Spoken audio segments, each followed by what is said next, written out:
Good morning. Wah. Woof. Woof, woof, woof. Go on, Poogie. Hello there. It is a lovely Monday morning. And I am in the process of still waking up. Hello, Himiko. And I see Bulba. I believe Bulba got first. So, congrats on that. But hello, Himiko. We're drawing art today.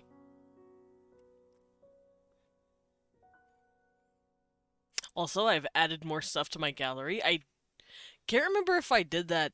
Get ratioed. I know. I got ratioed. But I added all my stuff to the gallery. Look how cute it is. I think I've already shown that off, though. Hey, how are you guys doing this morning?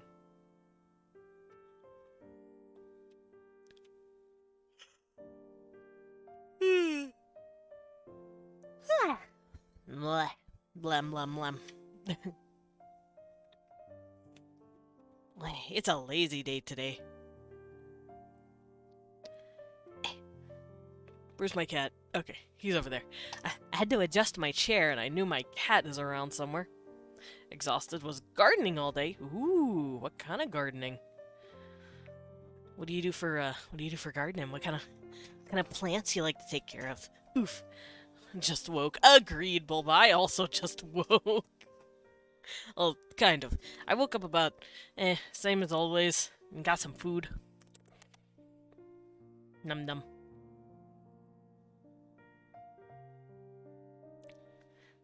Now I'm setting up my... Oh no, it's sticky!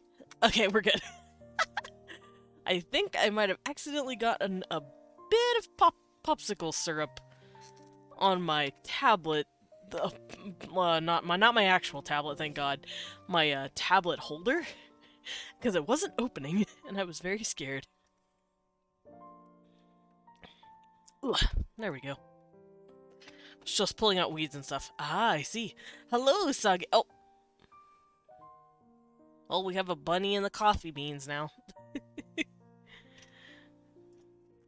Oh, there they go. Plash. Lands right in coffee beans.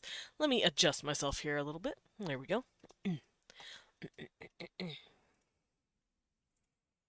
I'm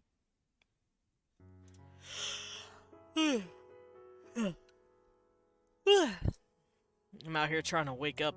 Also, I don't know what to draw today. I've never had the free time to myself.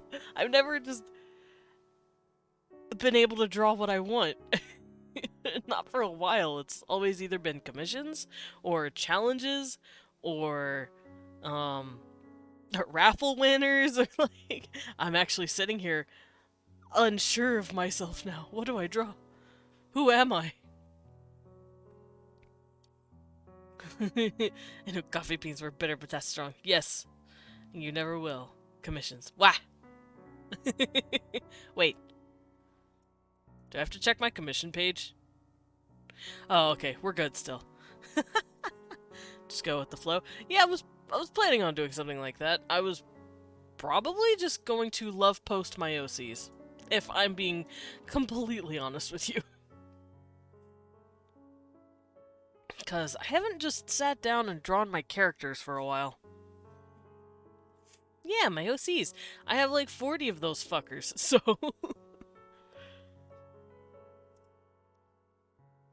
I'm just going through it all right now to make sure I don't mess up anything. I also want to see if there's any...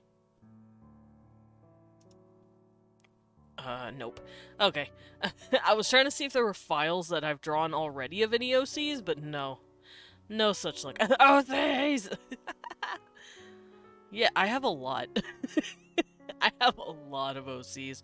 Let's see if I can't find the folder with all of their names in it.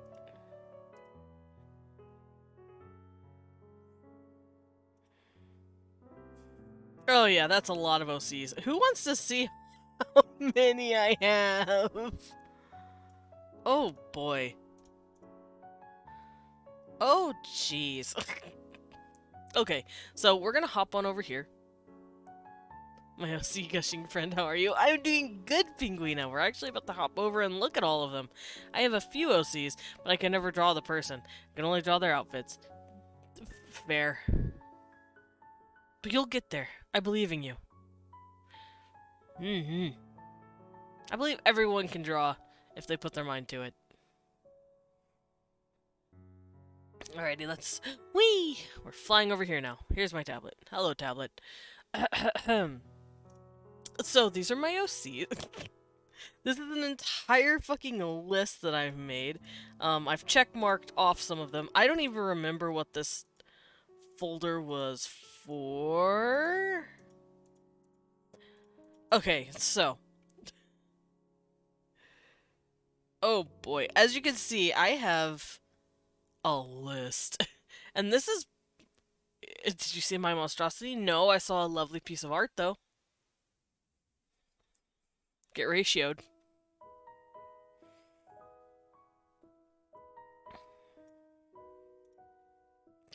Okay, so... yeah.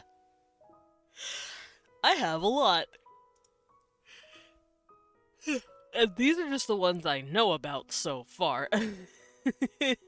I should probably make an updated list of all my OCs, but, you can just ratio me. No, I'm not gonna ratio you. I'm going to build you up, because you're my friend and I care about you. No, you're my friend. I'm gonna say your art's good, because I liked it. And it also helps me get a better understanding of what you want. Also, I realized what you could do. You could take references of different pieces. Like, you said you liked the ears of that one piece. You could just, like, copy and paste specific pieces of art and just kind of meld them together and go, this is what I want, in one giant, like, sheet, and then throw it at me. Because I wanna help you with your rebrand. It's fun. I like seeing what you can come up with. Ugh. There we go. I had to get my blankie. It's always so cold in here. I don't understand. Make an actual monstrosity. Oh, okay. We're gonna make an actual monstrosity. Ow. Just hit myself. Frankenstein monster. Not quite like paste them all together. I just mean like take the different pieces and put them side by side. No, don't actually stitch them.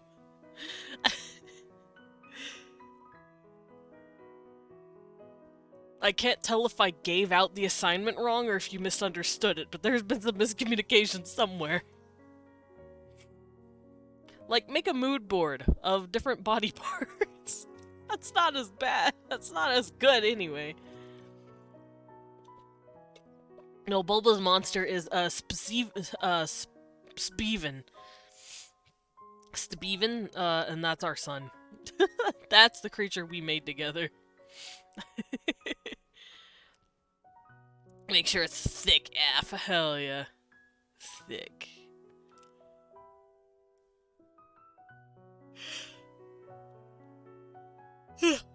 Damn it. I'm trying not to yawn. But it's still early, so I'm still yawny. Meh. Alrighty, so I'm gonna show off my OCs now. Granted, this list is outdated, so I may need to make a new list. Let's make a new list. Who wants to watch me make a new list of characters? Cause I want to say 4 categories of character, 4 or even 5. And it has to do with the universe these characters are from, kind of. I mean, they're all technically from the same, like, story universe. I should make a list of my characters. Yes, do it.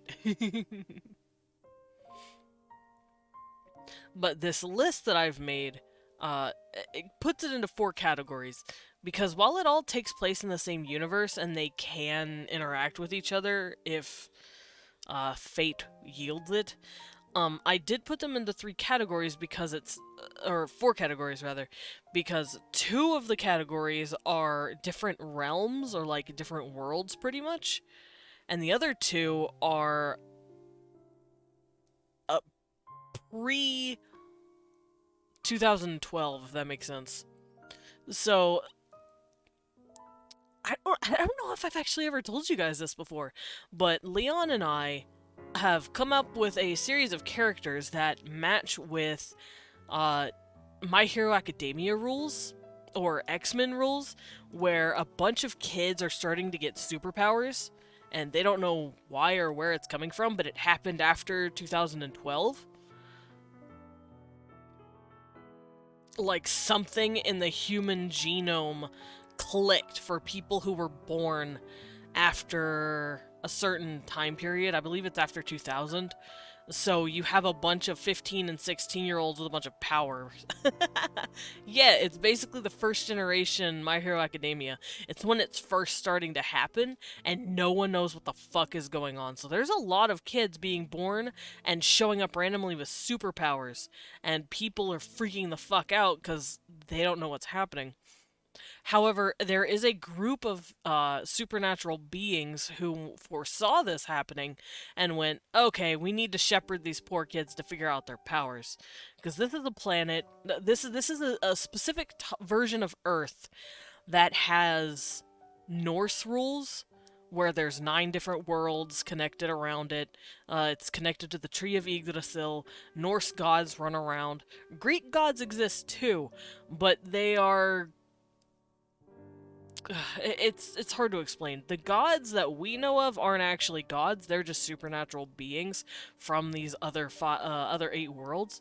It's really fucking fun, and I've had a lot of fun putting these together. It's basically our story world. So you have me making this list, which is a planet that no one even sees. I'd love a prequel series of MHA based around the first gen. I know there's Vigilantes, but that's All Might and Miracru's gen. Yeah, that's basically what we kind of did. We did like a sort of fan interpretation of My Hero Academia's first generation, but not. It's not quite My Hero Academia. Fighting to the death just to end up in Valhalla. uh, Valhalla is actually different. I've tweaked a lot of stuff. Oh, hi Blip. Why do you always do that to me? uh, thank you, Blippy. But I could actually give you a quick little rundown of the world so you can understand where I'm coming from with these names. But we all know what the world looks like. It's a planet, it's big, it's blue, it's pretty. And we all know what the universe looks like. You know, it's a bulba. Okay, fine. Hello, everybody. I almost said for those of you who don't know me. I am Desmond Dracula, a vampire bat butler, also known as a battler. I go by he, him pronouns, and I like to draw, as well as world build on Wednesdays. I also play a variety of games from RPGs to roguelikes. You satisfied? You chaotic little bean. Okay, there we go. Alright, so I'm gonna give you a quick little synopsis of how this world works so you can understand why my OCs are stupid. So, we all know the story of Yggdrasil, I hope. Yggdrasil is a giant world tree. It's called the World Tree. It's chillin'. It's just a giant fucking tree, man. And on it, it's got 9 worlds hanging out on it like this. And that's pretty much what the tree looks like, at least according to the Norse. However, I decided to mix it up a little bit. So I've decided that because Midgard is it's not just Earth. I made it to where Midgard. Erdtree? Elden Ring? No maidens? I've actually never gotten that far in Elden Ring. I stopped because I got sad because Leon... Leon couldn't play with me. His computer hates Elden Ring for some reason, so I can't play with him yet. So I actually stopped because I got sad about it. I'm like, I don't play with Wii One. I know I'm pathetic, but listen. Alright, so there's my little world tree. I'm gonna have it, you know, I'm gonna put him right there.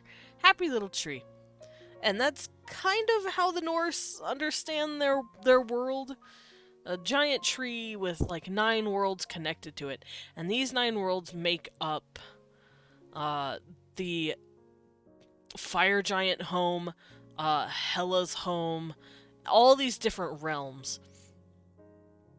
And I decided, hey, what if I shape it a bit differently? So the way I did it is, here's Midgard. Nope. Here's Midgard. A big old circle. We're gonna start it off with a circle. Boop.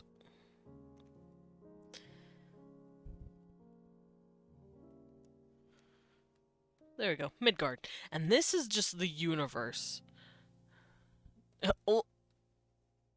Usagi wants to nibble your ankles. But this is what I'm considering the universe. Not just the Earth, but, you know, our solar system, our galaxy, everything that is our universe, that's what's in Midgard. At least as far as these rules go. And then I made the tree more like a Merkaba. Now, for those of you who don't know what a Merkaba is, I'm sure you will recognize, at least recognize this symbol.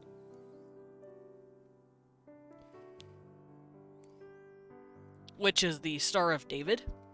However, it is also called the Merkaba in Indian culture. It is known by multiple cultures as something else, but Merkaba is its, like, more common name. And the reason it's considered different than the Star of David is because it's supposed to be looked at from a 3D angle. Typically, a Merkaba is... Oh, let's clean this up a little bit. It's a triangle, like this.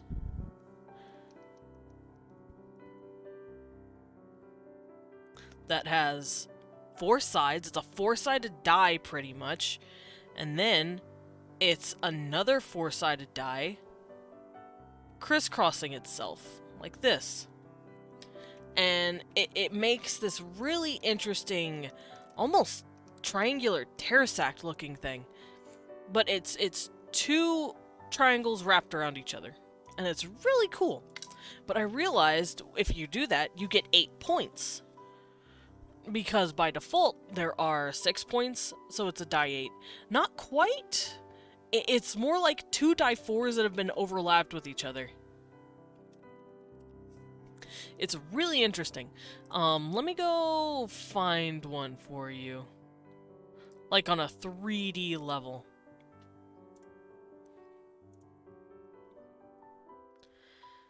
Let me find a good one.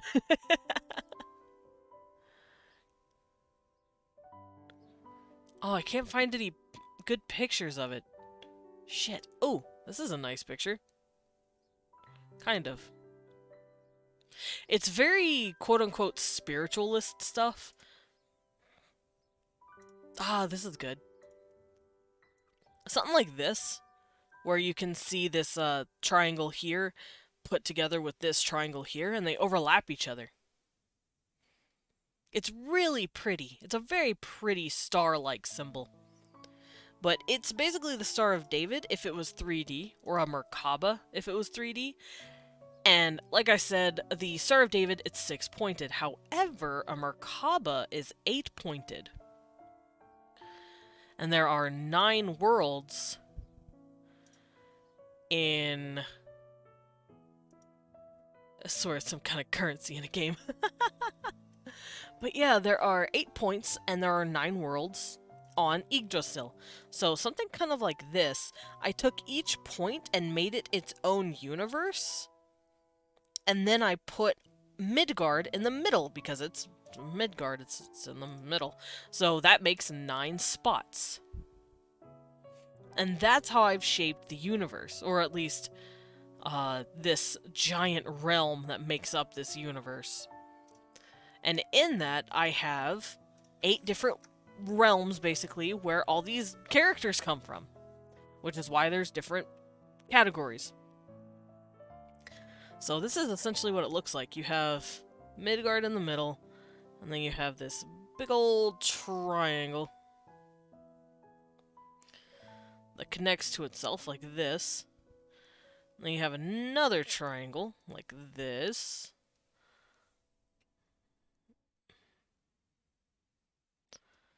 And it connects to itself in the back. Oh god, that looks awful. Hold on, let me clean that up. Let me make it look a little nicer.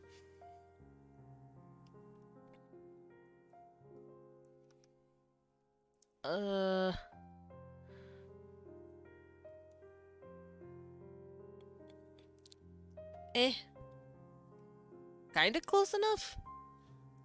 Makes sense, makes sense. Okay, good, good, good. I don't know how to draw this without making it look dumb.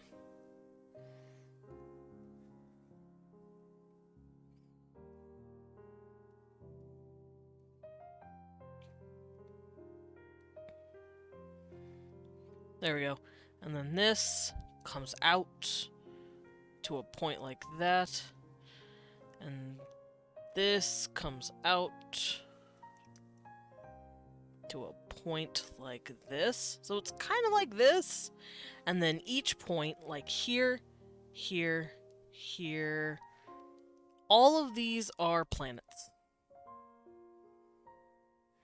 Or, not rather planets, more like mini universes. I've made it to where our universe, or the Midgard universe, is absolutely fucking huge. And then I've labeled all of these the other 8 worlds. Such as, oh geez. Such as this being Asgard. I believe this here is Leosalfheim. If I can spell. And this is Svartalfheim, which just means light elves, dark elves, and I'll get into all that in a minute. I'm mostly trying to cover the worlds I play in the most. And then I made this Helheim. Now, typically Helheim is like a subsection of the world instead of an actual separate thing, but I wanted to make it its own thing. And then we have the 4 elements. I believe one is Muspelheim. Oh dear. My brain. Let's see. Muspelheim. I'm trying to remember the ones that I don't play with that often. Vanaheim.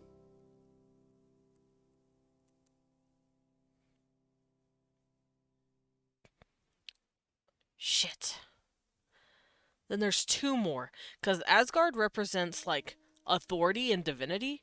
Helheim represents the dead. Midgard represents, mortality and just living by choice. Yes, Bulba? Helheim, such a lovely place. Such a beautiful place. And then Leosalfheim and Svartalfheim represent the light and dark of every being. On my horn idea, what if I have 1 horn? A la unicorn style?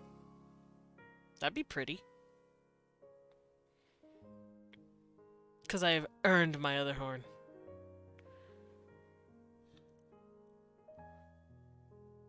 You'd have to show me what you mean, but that sounds like a cool concept. Oh, haven't earned. Oh, I was about to say, how the...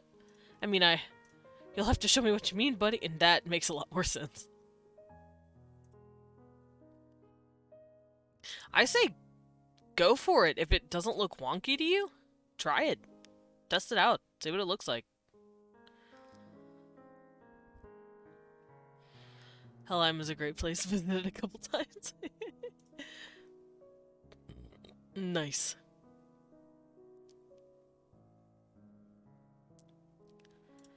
I am still trying to remember. I'm gonna go over here. I'm gonna go to my actual, uh, story thing real quick. Leosofheim, Muspelheim, Vanaheim. Oh god, I don't have anything else! Help. There's two more. I don't remember what they are. Oh no.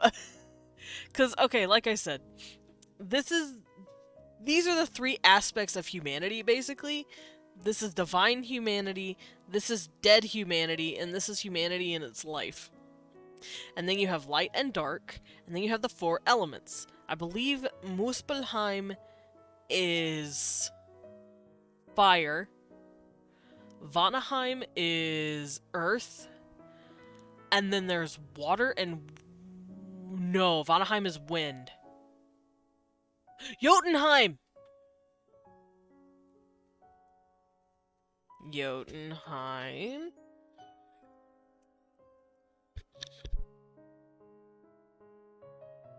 What?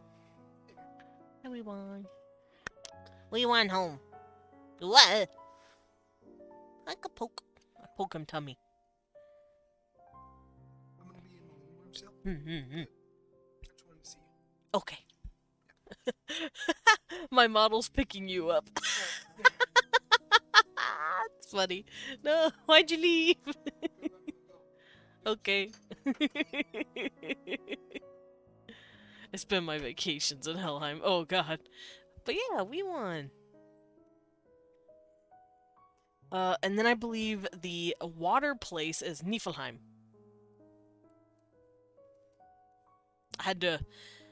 My brain had to jog for a minute. My brain was struggling. So these are the 8 worlds, and then the 9th planet.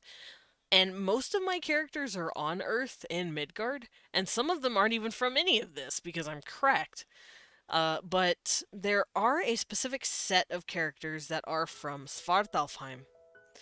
Because I'm considering this Dante's Inferno. I took Dante's Inferno and I turned it into a planet. And that is Svartalfheim. And the reason I say it's Svartalfheim and not Helheim is because Helheim is more like races that seem like they are dead, but aren't. They've just leaked into Midgard, if that makes sense. Such as like Banshee and Draugr. On Midgard, yes, they would be dead. They would be considered undead creatures, or vampires. But in Helheim, it's just life. It's just what you do. It's just how you live. And for Svartalfheim, it's supposed to be a dichotomy towards Liausalfheim, which is where angels are from, quote-unquote, or the light elves. And the reason I have put this together, because I'm cracked, I guess, I don't know, I realized something very fun. We all know the homeboy Lucifer, right? the original asshole. But fun fact, his name just means light bearer. So Lux and Lucif just means light. Same thing here. Lios, Lu. All that entire word just means light. And Lucifer and Liausalfar sounds a lot alike, don't it?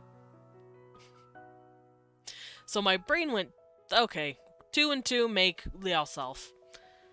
Lucifer is technically a fallen angel, so it's not surprising. She's my stepmom. Well, in my story, Lucifer isn't a person, it's a group. If you are a Lucifer, you are a light elf, a Liausalfar, that is living in Svartalfheim, ruling over it. Cause my little world here, my little universe that I've conjured up, Liausalfheim and Svartalfheim were in a really bad war. And Svartalfheim lost. So most of their government has been handpicked by the Lucifer and is now ruled by a group of 13 individuals, or no, I think it's 9, one from each hierarchy. 9 individuals from Liao Salfheim chilling there making decisions. And they come down from Liao Salfheim's laws themselves. I also have this system of what makes an angel and what makes a demon, or what makes a Liao Salf and what makes a Svartalf. If we're using the Norse terms, quote unquote. I typically just call them angels and Jinn, DJINN,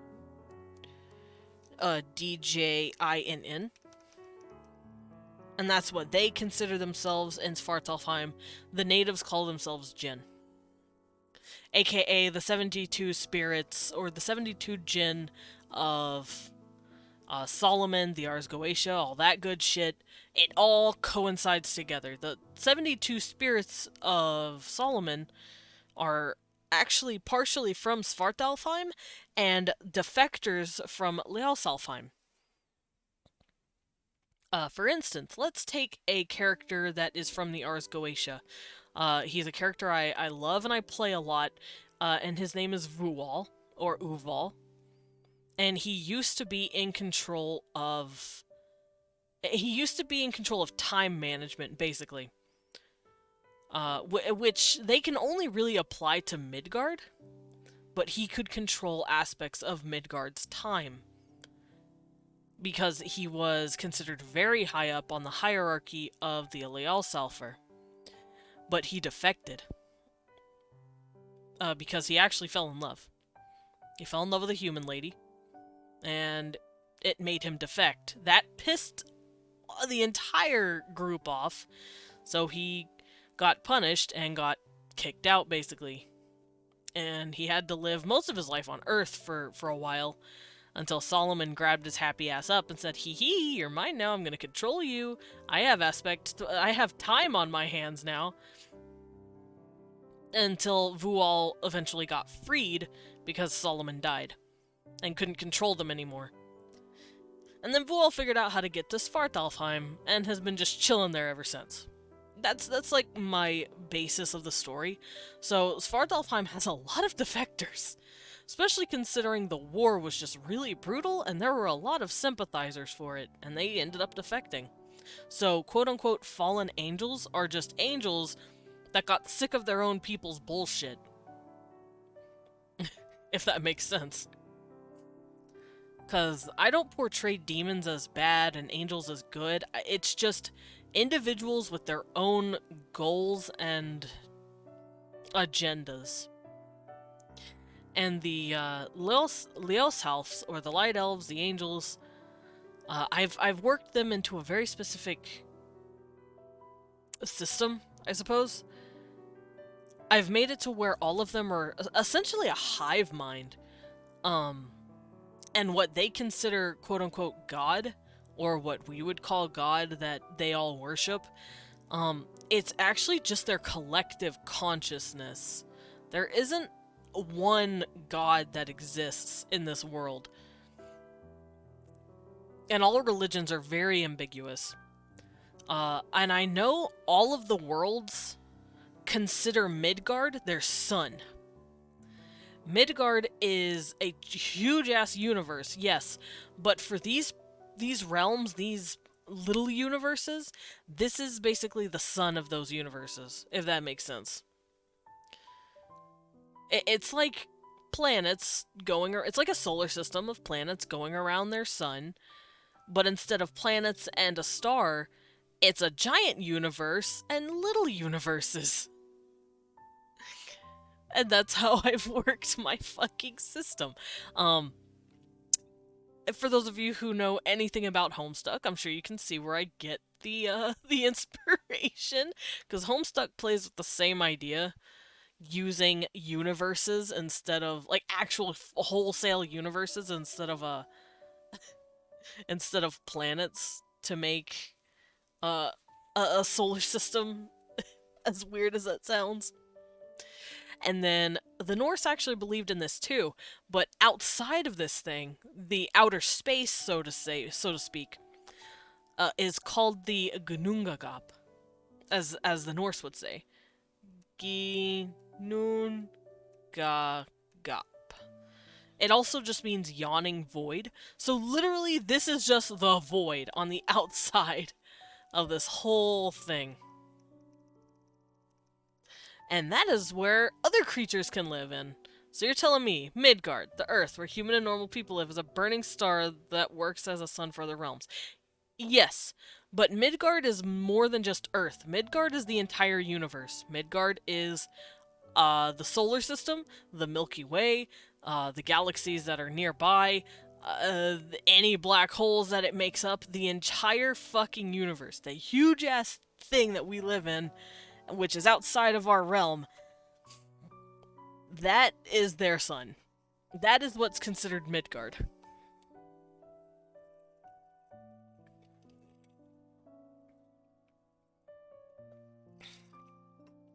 If that makes sense at all.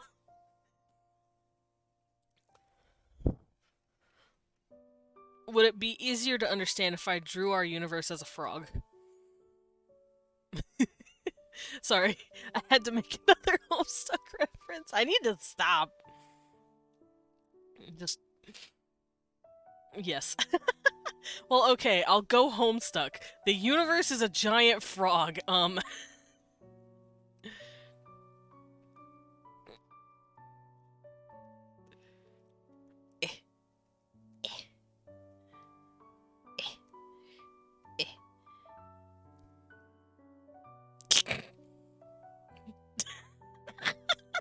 I did not mean to make my frog look so doofy.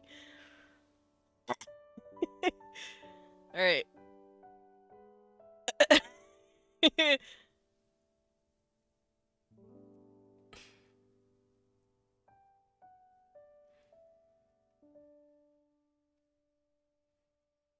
There you go. There's our universe.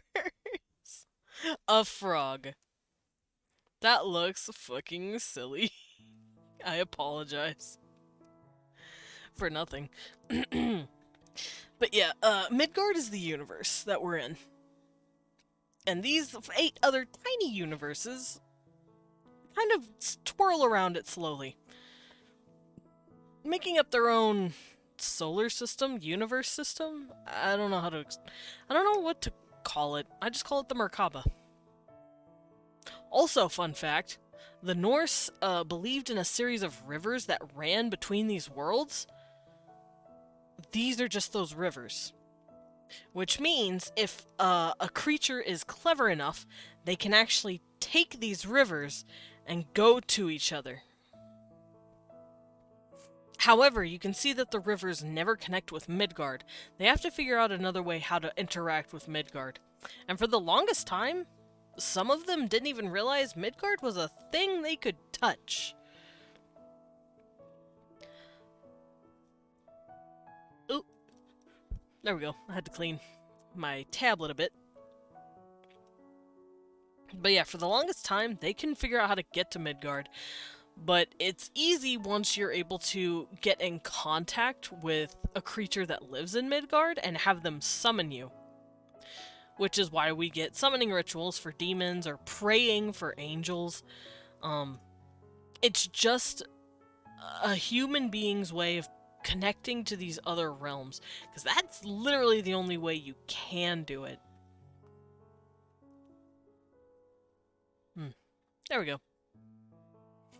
Let's see if I can find my Google Doc. I have a Google Doc over all of this stuff because I am weird. But let me make sure I'm getting everything correct here. Where's my 9 worlds? There it is. Oh my god, I could show this to you guys.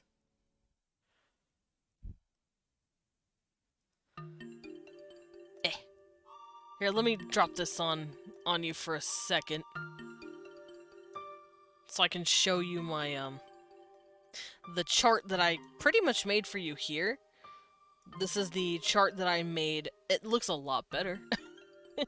But it shows off the points a lot better, too.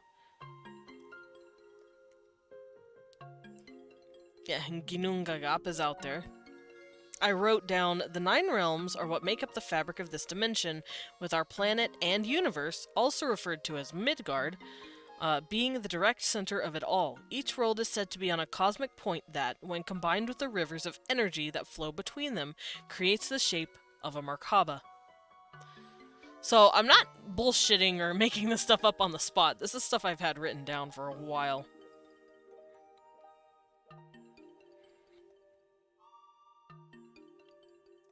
Whee! Yeah, let me take this back. Let me give it back. It's mine.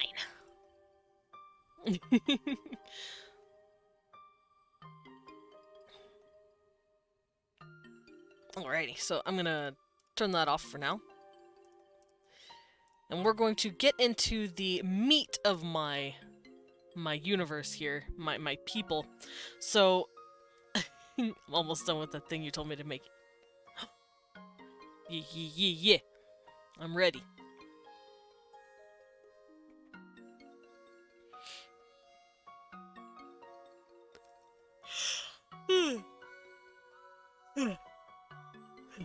Alright, so each realm, as stated, has a different kind of, like, race for them. Midgard being, like, the humanoid, human-esque shape. And Asgard basically being the Aesir, or, like, these really powerful superhuman-looking beings. But there's a lot of different races out there. Like I said, Leoselfheim is angels, while Svartalfheim are considered demons, but they call themselves Jinn. The Earth place of Jotunheim is home to the Jotuns, or the Giants. Hello, worried brat! What you worried about? Welcome in. And Muspelheim is about flame elementals. There's these, like, they're fire people. It's really pretty. And Niflheim is basically mer people. I've earned that name, honestly. Oh no. I'm sorry. But yeah, Niflheim is a water and fog area, and it has a lot of water creatures, like mermaids and all that. And the Vanaheim has fairies. It's the Fae folk. It's like the Seelie and Unseelie. And it's all a fun little thing that I like to do. So if we have fairies on Midgard and mermaids on Midgard, this is basically where they're from, these different realms. They're not like natural earthly beings, they're like these interdimensional creatures.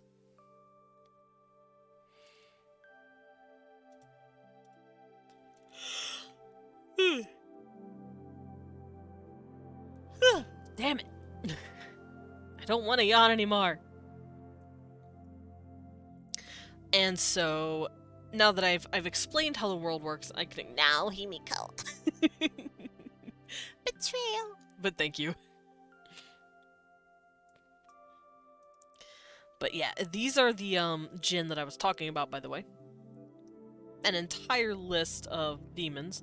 You may recognize a few of the names, like Baphomet, Vual, I talked about already, Payman, I believe, Belial, Dantalion, Lamashtu. Heckle and Jide are 2 completely new names that I have created. Minos, Citri, Agares, Visago, Malphus, Stolas, Beelzebub, all of these names are from Arsgoetic demons. However, in my world, some of them are just straight up natives of Svartalfheim. They all live in this area. Some of them are fallen angels, but most of them are usually natives. So that's that little fun thing. And then over here is just my Earth OCs. Oh my god, I have way too many. And then over here are my post-2012 OCs. Heckle and Jide. Yeah! I did that because chide sounds like chiding, like you're chiding someone, and heckle sounds like you're heckling someone, and it fits their personalities. Let me actually go get a little picture of them, because Heckle and Jide are great. They're fucking funny, too. I like playing them. Oh, that's Twitter. They're not on Twitter.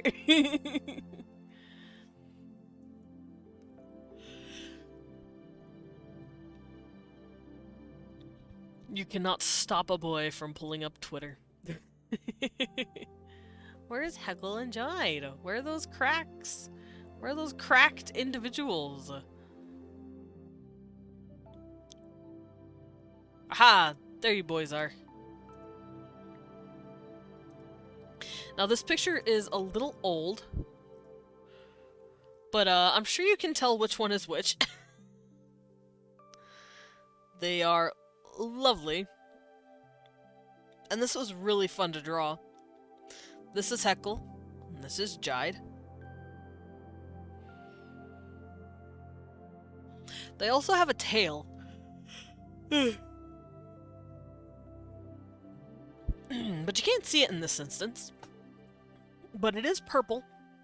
Once their bodies start to mix together, I know their legs and down the middle of their abdomen right here, it's like a light purple because of their red and blue colors mixing. But yeah, there they are. There's my boys. I love them.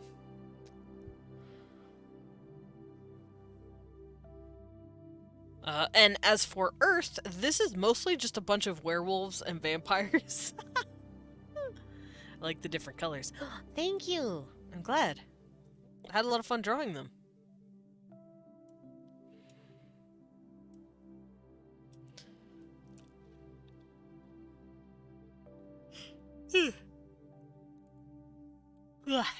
Sorry about that.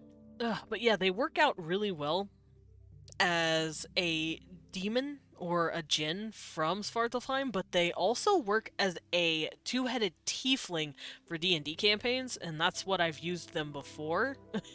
They were my my tiefling sorcerer. I talked to the DM about it, and they actually let me do this, but one channeled a specific amount of magic. Like, one only casted a certain amount of magic and the other casted another aspect, and it was really fun. I believe one also always caused wild magic, no matter what, which was this guy. And this guy was a lot more reserved and can cast anything that was calming, but I always had to really, like, flip a coin to see which one was gonna cast it. It was really fun. I love these two. So let's go through this and see if I've got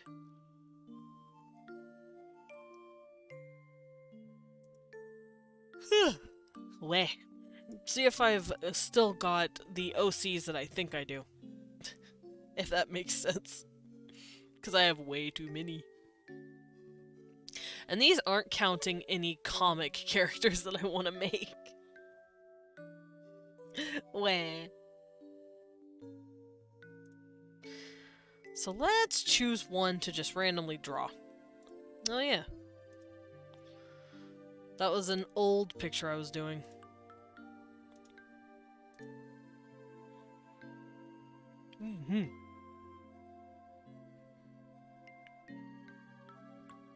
I feel like throwing like a darts at a dartboard. Oh, you know what else I could do? Now that I'm thinking about it. Since these characters are pretty new, and I know some people have fanned over them, and by some people I mean mostly Ryza, because I think he likes my other red-headed vampire. But I could finish out my vampires. I did draw him a long time ago, but I never colored his brother, and I want to do that today. Byron Siegler. Their name is Siegler. I never got to draw him. Or rather, I never got to finish him. So let's finish him out today. And then I can take my list of OCs and draw someone else. Oh, it is Mermaid, isn't it? Do people still do that? Do people still do Mermaid and all that kind of stuff? I'm not, like, in the trend, so I wouldn't know.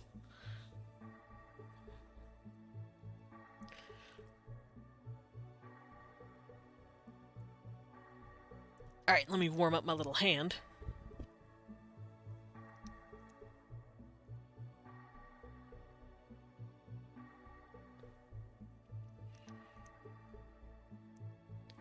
Alright, I think I'm good.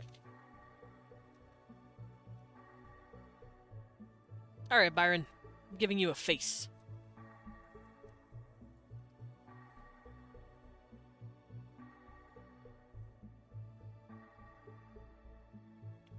I know his eyes are a little droopier than his brother's. Because, they're twins. Actually, let me go find a reference for this guy. Because I've drawn them before, but it's a little outdated.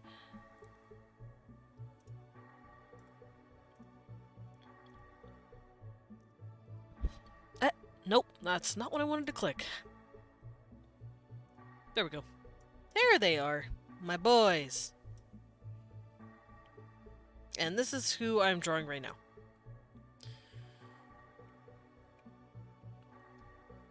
And like I said, I've already drawn Morgan. He's right over here. Chillin'.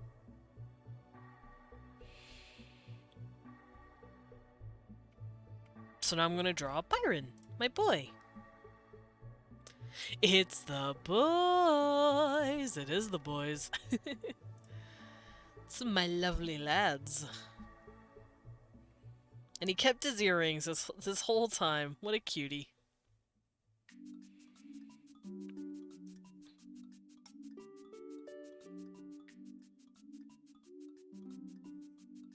Okay.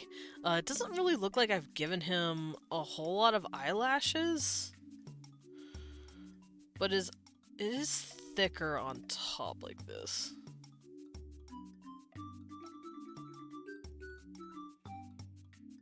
Also, I wanted to let out a little announcement, I suppose.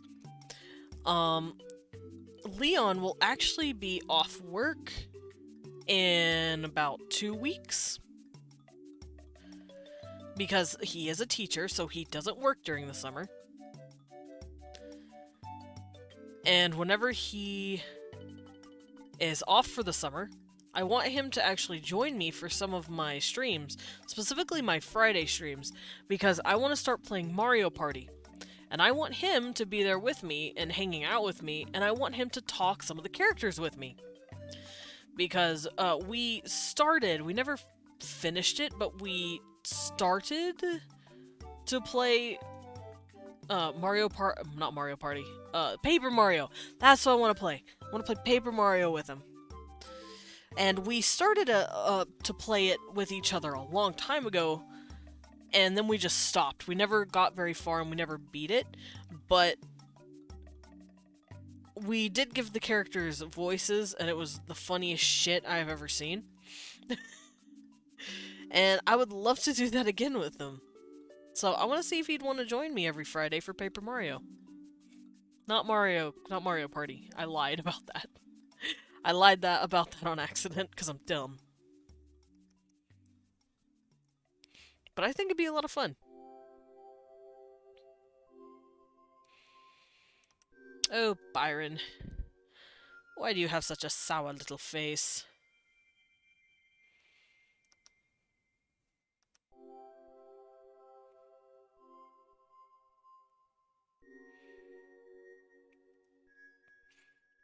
He just does not look happy.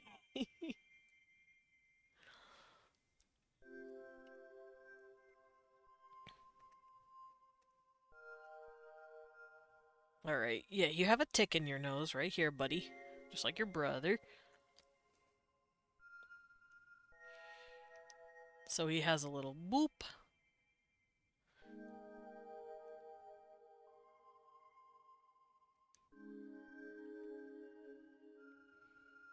How did I draw Morgan? How I used to draw. So I'll stick with that.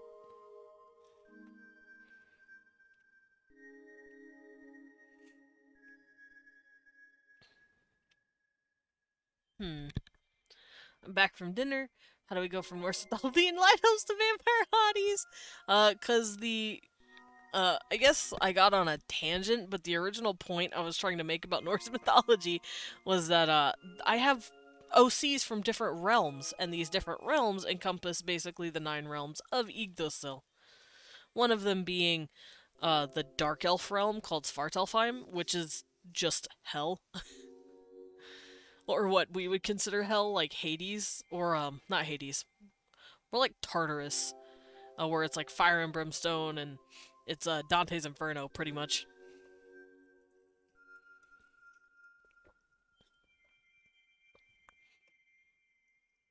Ah, water. Yummy. But then I decided to hop on these guys, because I remember I hadn't finished drawing them.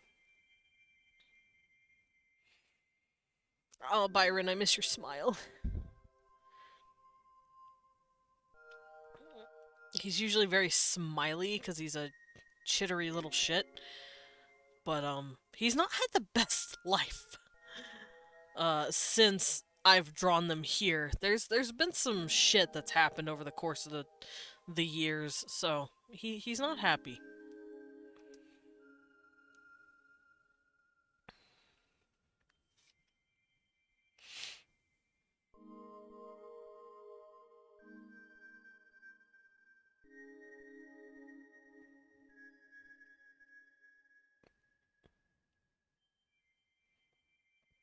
Oh, hiccup.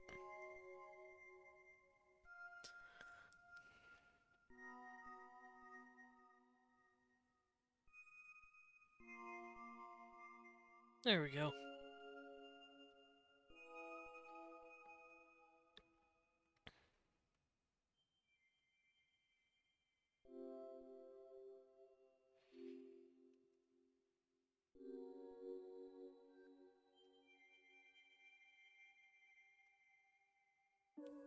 There he is.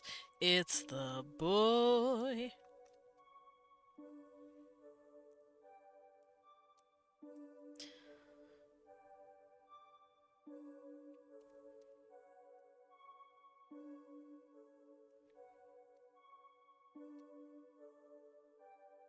Alright, let's push this in.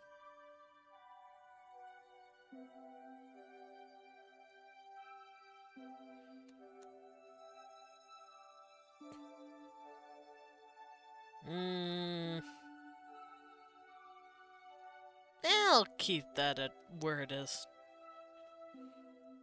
Maybe pull it in a bit more.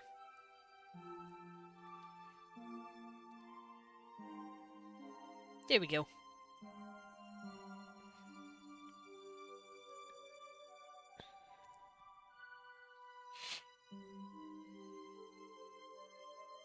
Okay, so this is the correct direction. I had to remember. God, why is he so pretty? Who's wrong? What's wrong with me? Dante's Inferno. I read the whole thing, and I'm not one for literature, so my conclusion was that Dante was just delusional, drug-fueled, was somehow created the language I speak. Dante never invented Italian, though. He was just an Italian, and Dante's Inferno, the actual book, was just his crackfic fan fiction of him pining over a girl he loved and simping over Virgil, while putting his personal enemies in hell of his own design. That's literally all Dante's Inferno is.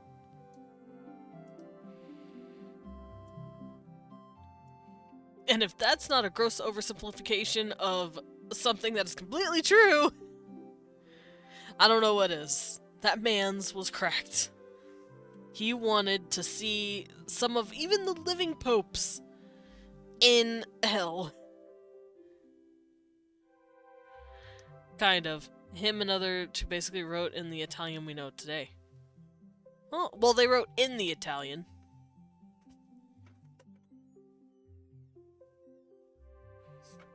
But I don't think he invented it. Leon came in here, and the first thing he said to me was that I am small. I am offended. Oh, nice, sweetie. I know you did. I'm sorry. Mm-hmm. Yeah. Yeah, Leon had to take a day off today because he had to get some shots. Poor baby. But that's kind of what you gotta do as a teacher. You gotta get shots. Make sure the kids don't give you anything and you don't give anything to the kids.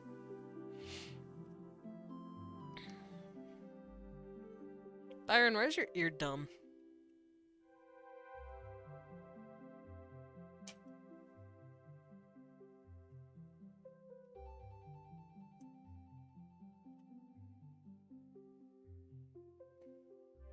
There we go. Close.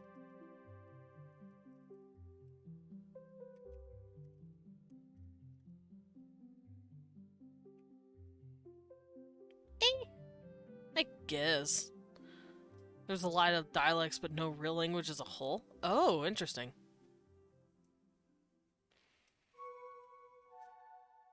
I did not know that.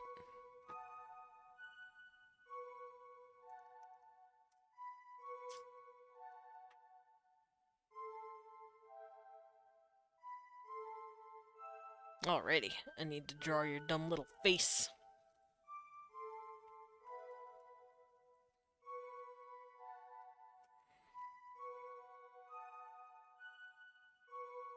Oh, what does Morgan's face look like? Let's go look real quick. No, he is not a dumb baby. Leon called him a dumb baby. No, I'm sad. Talking shit on my child. He's not a dumb baby. He basically said, hey, yo, Florence dialect be live fam. I'm gonna write a whole book about the bad trip that Molly and I took last night gave me. Jesus. Dante was quite the interesting motherfucker, I will say that. Yes, Dante Alighieri.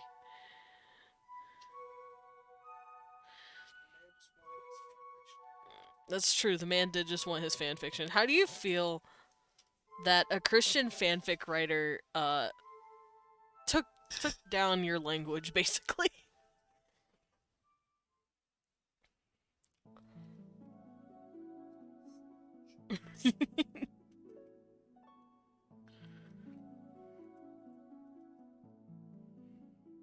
There you go, Byron, buddy. There's your chin. Pribby boy. A very pribby boy. What did I do? Why did I make him pribby? Leon, a 1 to 10. How hard would you smash? 5? What about Morgan? Hold on. 1 out of 10. How hard would smash?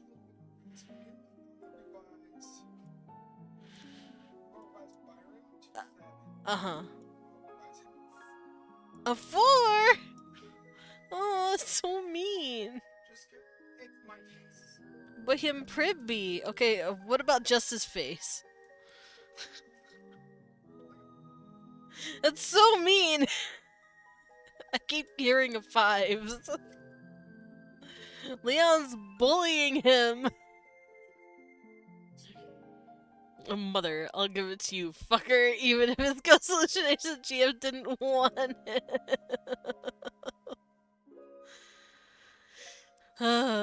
It's true, his Ghost GF. Bruh, he pined over her so fucking hard. For no reason. Even after she was married, it's like, bruh. Stop. You can't stop your feelings, but you can move on. That's some damn right maidenless behavior.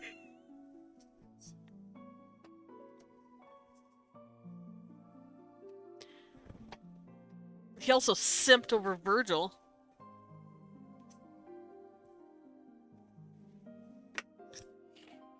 Literally, Virgil Senpai.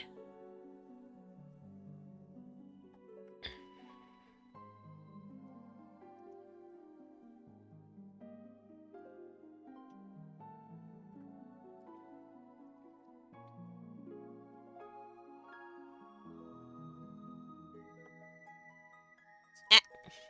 Come on now. There we go.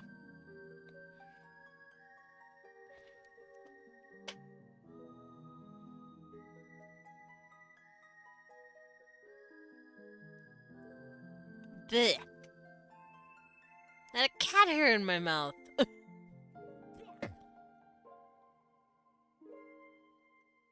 Cecil, I blame you. Cecil's fault. I will punch him. Oh, he made a sad cry when you left. He was very sad that you left. True.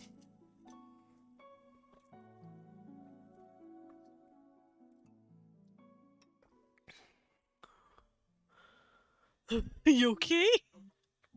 Hmm.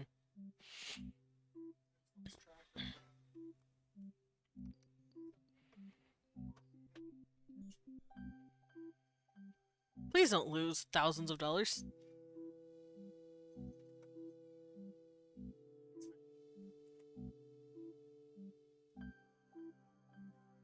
Hmm.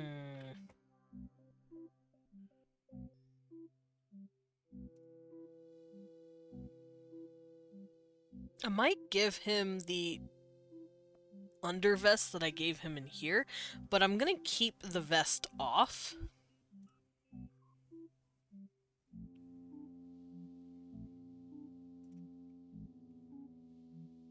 Yeah, I think that's what I'll do.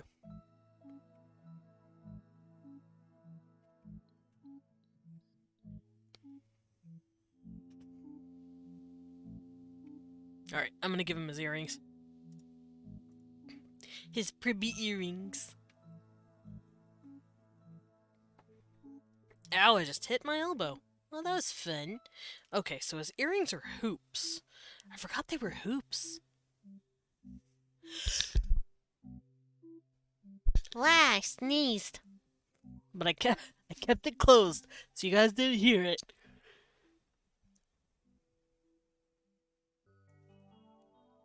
Okay. So his earrings do this.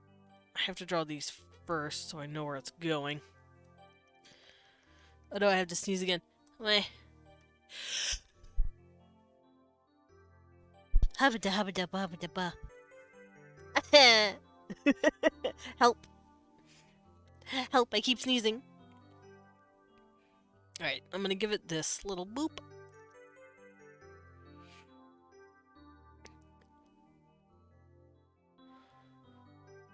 Maybe I won't give it a hoop, because here it's a hoop, but maybe I'll give it a little dot. Maybe he's changed it, or maybe they're different earrings.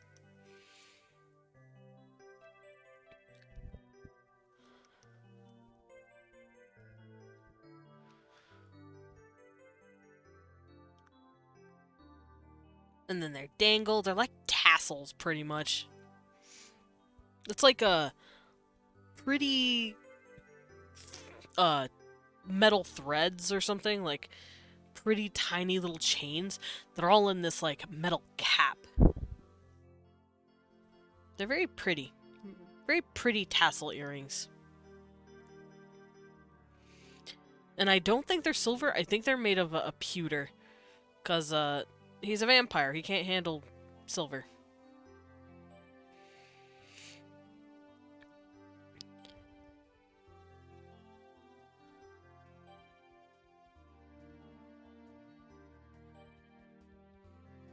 There we go. That looks nice.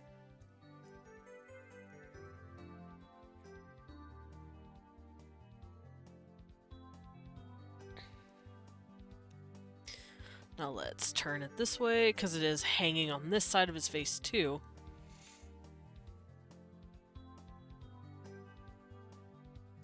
There we go.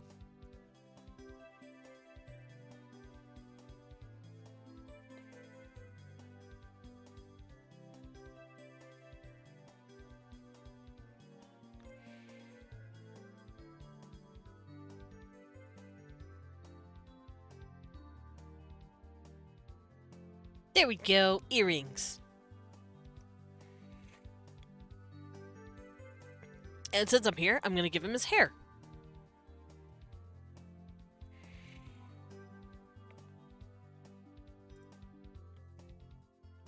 Now, his hair's going to look a lot different than it does in this. His hair has grown longer.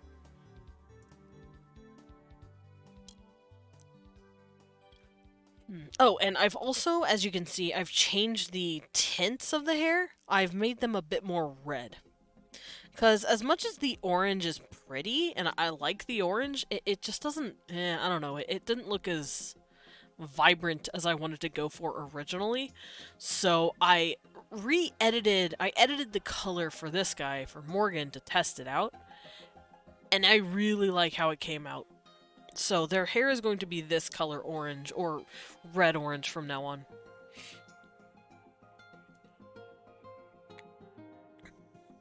Also, his hair has gotten a little longer. He's kept it cut, for the most part, but, I've also removed its waviness, as weird as that sounds.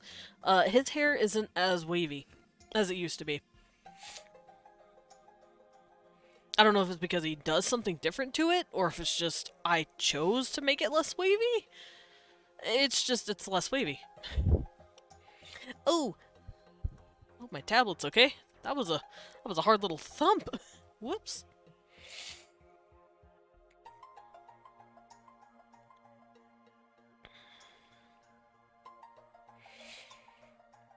I'm gonna keep him turned this way. Make it a little easier on me to see the hair. Also, they have a widow's peak. So I'm gonna do this. Give him a widow's peak. There we go. Somehow my last search are about Ibexes looking Isaac Newton dead in the eye and mock his gravity theory and all those fancy words. Nice. Climb up a vertical fucking dam. You know what? Isaac Newton, fuck you. Ungravity's your theory. Untheories your gravity.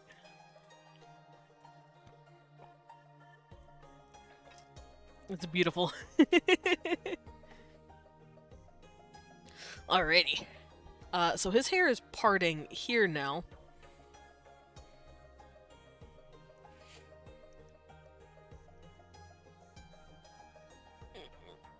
To be powerful animal. Yeah. I'm going to climb an 89-degree angle mountain.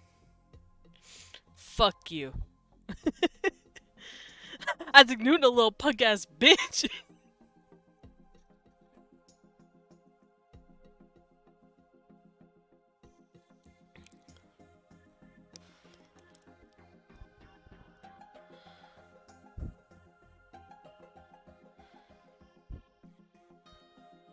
Reminds me of a joke I saw on I believe it was True Facts. It's like true facts about the insert animal here, and I can't remember what animal it was, but it was like this animal can throw up to like 90 like newtons of force in a single punch, which tells you what a sissy punch Isaac Newton had, or something like that. It was fucking funny. You know what? I'm gonna do that one day. I'm gonna have a little watch party for a stream, and we're just gonna watch a bunch of stupid videos that I find absolutely charming. Because I want you guys to understand where my humor comes from by watching these stupid videos. It's a beautiful series. I absolutely love True Facts. True facts about the duck. This is a baby duck. What, do we have any facts, or? They are yellow. It's so stupid.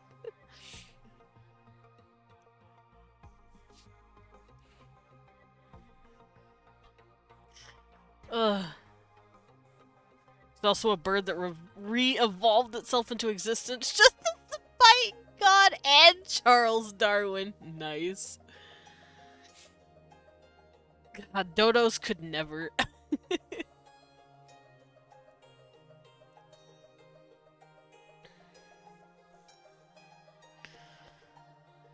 I feel bad for dodos. Dodos got the shit into the stick by being being discovered by humans. And humans going, they're not running away from me? What? Well, it's time to eat them. It's not the dodo's fault. They specifically evolved in an area where they had no predators. Of course they were docile and kind and sweet and trusting. It looked like a dodo. Ooh. Dodos? Can they make a comeback? Please make a comeback, little dodos. You did not deserve the death you took. Humans are just assholes.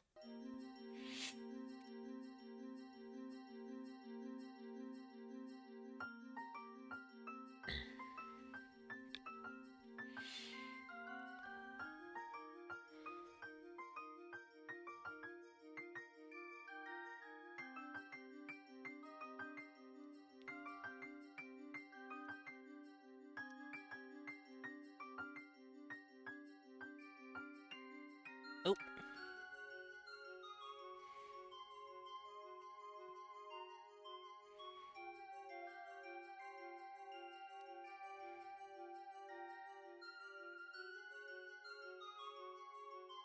There we go.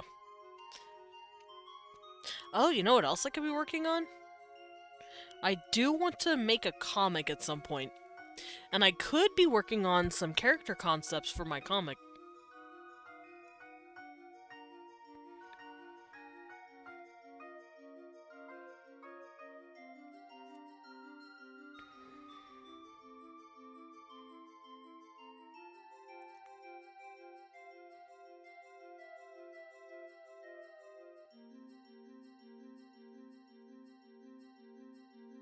Humans do be assholes. Yeah? Hi, Himiko. What's up?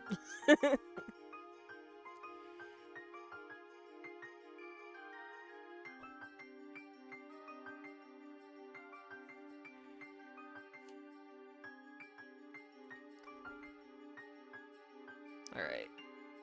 Byron, your hair is absolutely stupid to draw. Why did I do this to myself? Why did I give you this hair, my boy?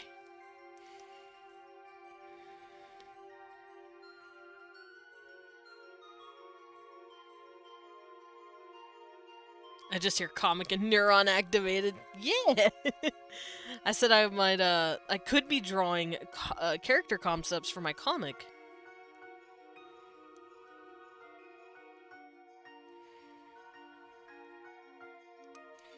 Which I think that'd be pretty fun.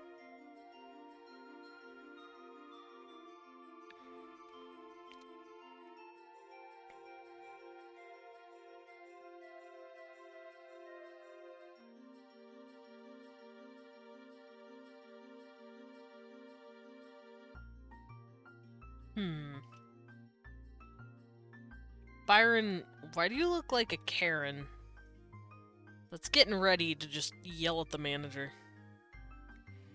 It's not even the hair, it's just your face. There was a joke I saw in regards to that. Basically, the punchline was in 2,000 years, only two people said be nice to each other, Jesus and MLK, and look what humans did to them. Yeah. You're not wrong.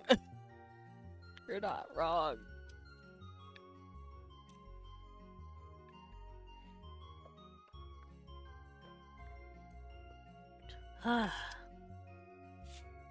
Yummy water.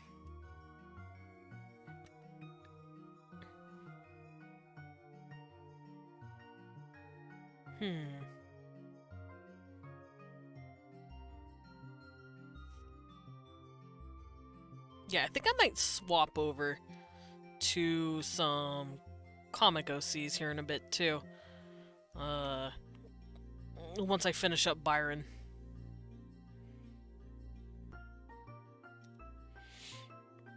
Because as much as I love to draw Byron, I don't work on him all that often, and if I want to get my comic started, then I want to make some concept art.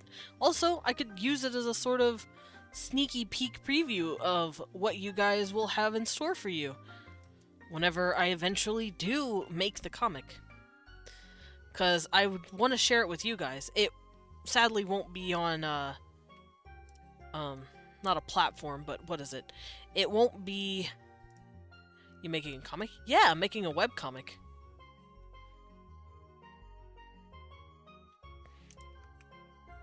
When's the release date? Where can I buy it? I don't think there's gonna be a place where you can buy it, but I am going to... I know I'm going to be publicizing it on, like, Tapas and Webtoon. And it is going to have, not safe for work material, but there's going to be a censored version of it on Tapas and Webtoon, and I'm probably going to put the uncensored version on Patreon for like $1 a month or $2 a month, depending, just so kiddos can't look at it. Because if I put it behind a small little paywall, then one, it goes towards revenue for the comic, and two, it will let people who's actually of age see it, if that makes sense. Yeah, I want all my comics to be in SFW. But yeah, like seeing people doing dangerous work. I won't be drawing the actual NSFW stuff on stream. That would be weird. But I do want to draw like character sheets and stuff. Maybe some locations to kind of get a better idea of where and what I'm doing here.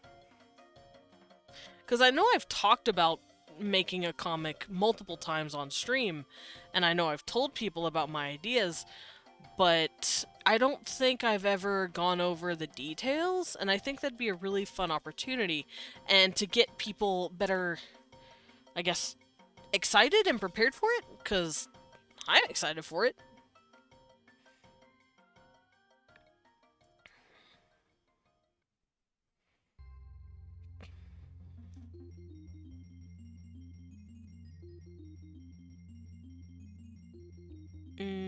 That looks fine. Byron, why do you look so grumpy? Actually, I know why you look grumpy. It's actually very sad why you're grumpy. I am sorry. I did this to you.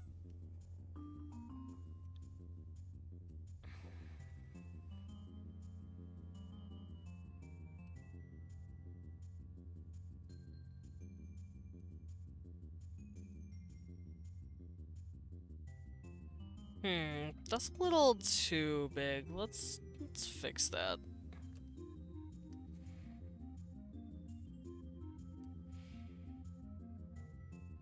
Nope, still too big.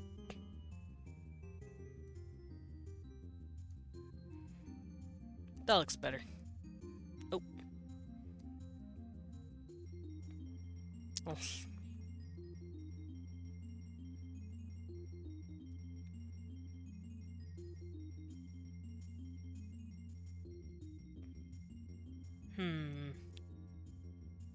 Close enough.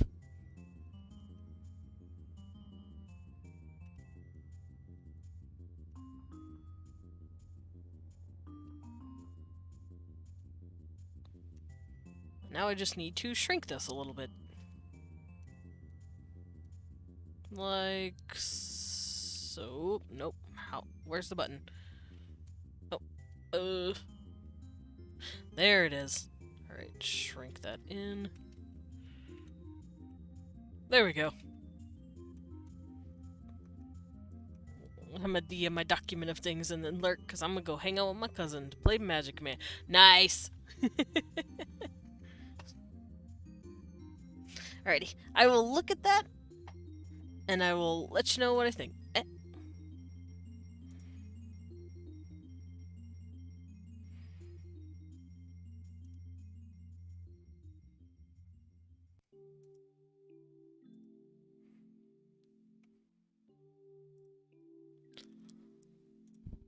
Me waiting. I am now very curious. Hey, you did exactly what I said.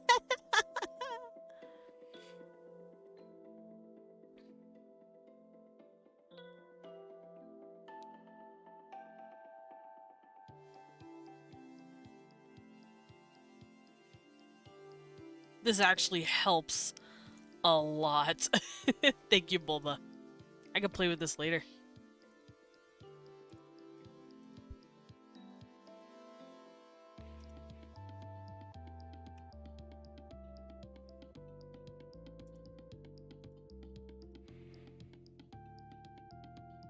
Don't mind me just jamming out to my music. Alrighty. I have your glasses done for the most part there, Byron. Let's just do... I believe it sticks out like this on a little bulb, kind of. And then it curls up.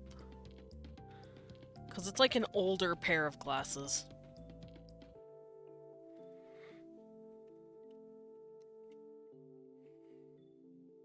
Something like that.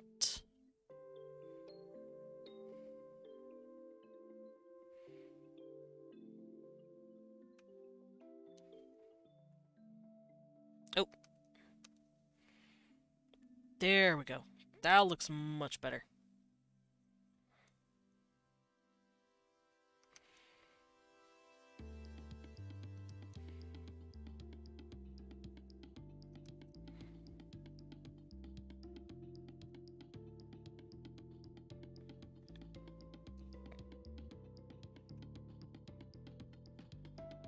You can't really see... Can't really see the thingies that hang on the ear. The little ear rests for the glasses. Because his hair is just all over the place. But that's okay.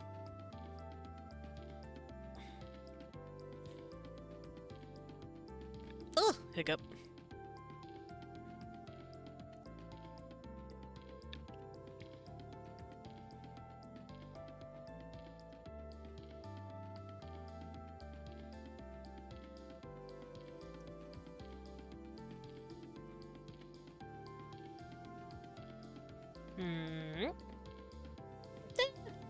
Better.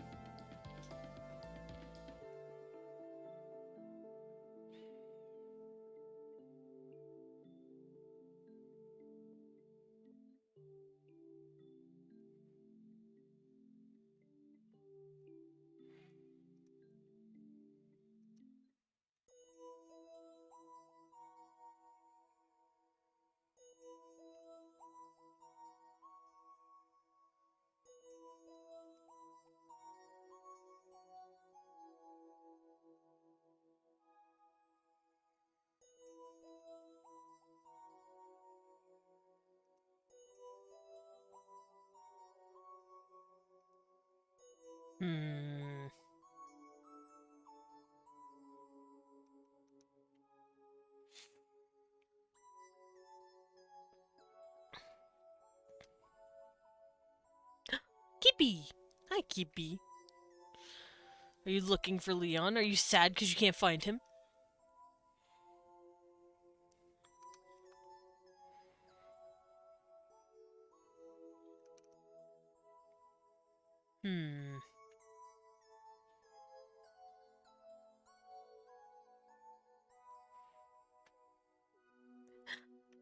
Hey?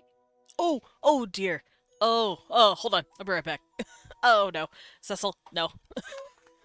Thank you, buddy, for reminding me that Leon put that there. Oh dear, that would have been a catastrophe.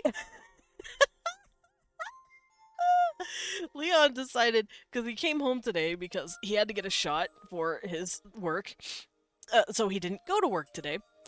And he decided to leave 3 stacks of like a binder, another binder, and it looks like a folder full of paperwork on top of his chair. Not in the seat of the chair, on the headrest of the chair. It was just balancing there. I don't know how long I don't know how he could have kept it there for that long, but he did. He he managed. And Cecil started messing with it, and it almost fell right on him. And I'm like, oh, okay, let me move that. Hello, baby boy. Hello. I know you almost got squished. You almost got squished by paperwork. Hi, cute boy. But yeah, it scared me. I had to move it. Don't want my kibby getting squished, getting squimshed. Exactly.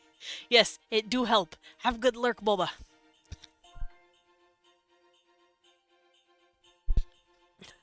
But yeah, my husband and my cat are both cracked. Eh, my nose. Itchy. My nose is all dumb and meh after all that sneezing.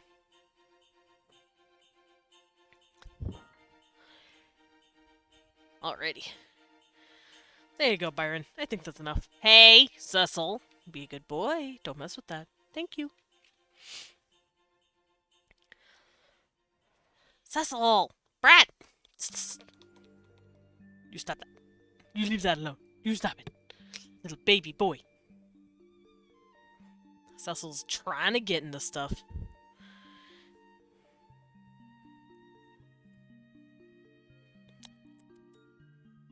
I see you.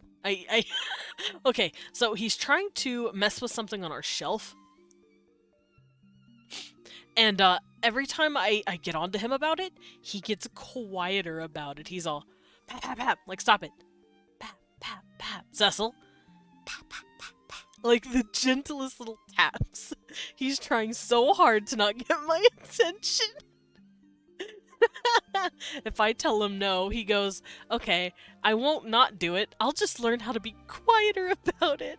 So that's all. No, now you're just being a little turd. You can no have that. That's not for you. Why are you acting out, huh? Is it because Leon came home for 2 seconds? And now he's gone again? And you're like, Father has abandoned me.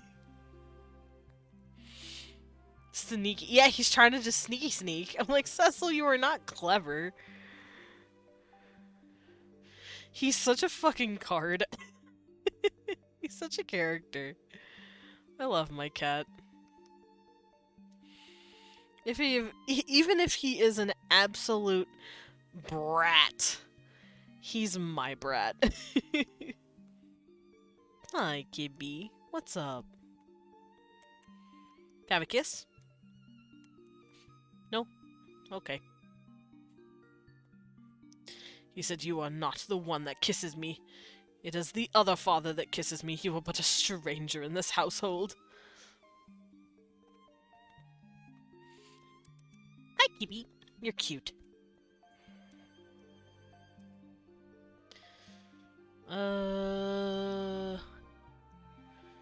Do I want this under the hair? Yes. Okay, have a good dimmer. Boop. A boopa kibby.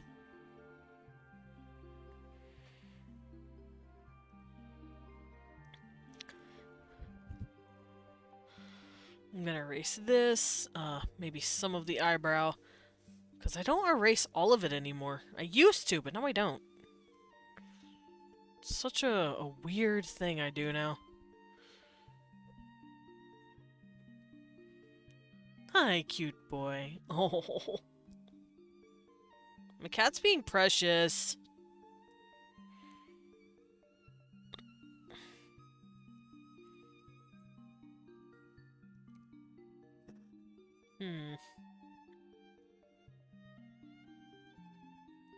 Oh, there it is. Let's erase this. Actually, no. I need to erase the glasses. Yeah! There we go.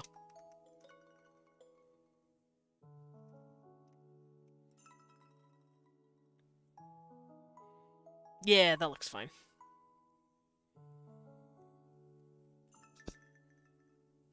If I'm writing less, it's because I'm switching in between game and stream. No, you're perfectly fine. Hi, Pa.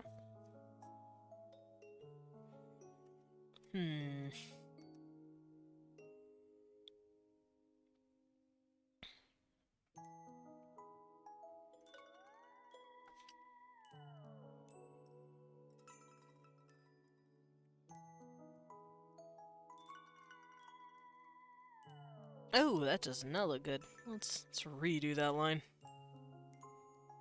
Eh.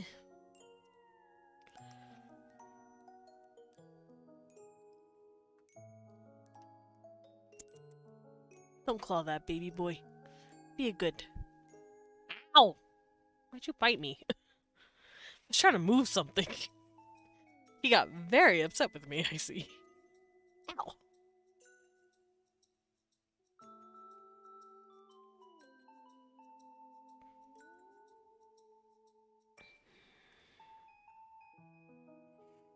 I didn't really give him an ahoge the first time I drew him, but second iteration, ahoge time. I don't think I gave Morgan an ahoge either. I did not. Byron, you get the ahoge.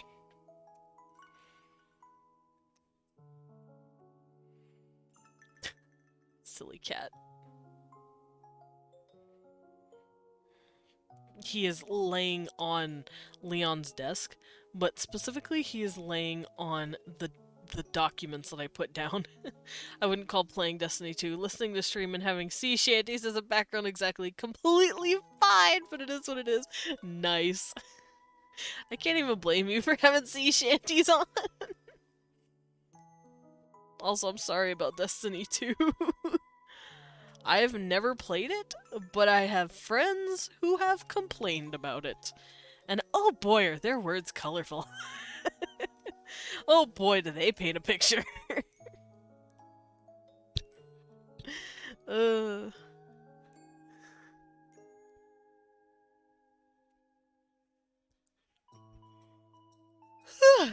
Wah, little yawn. I know.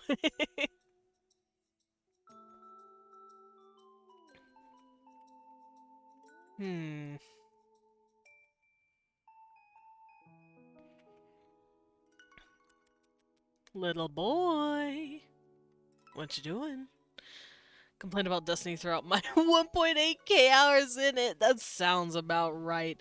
He plays Destiny the entire time, bitches about it the entire time, but still plays it. That's just Destiny in a nutshell, from what I've understood it.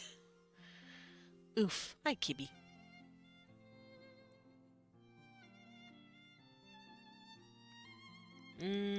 Let's make that look a little less gumpy. Ow! Ow!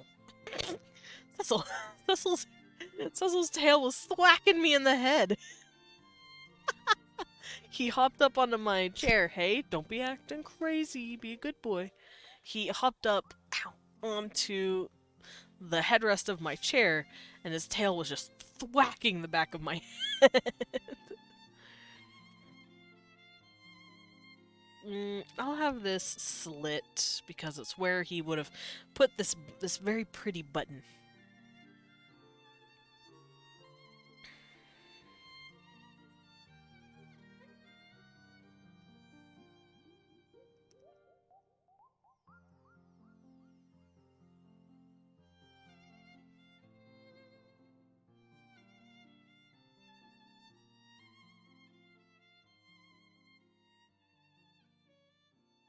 There we go.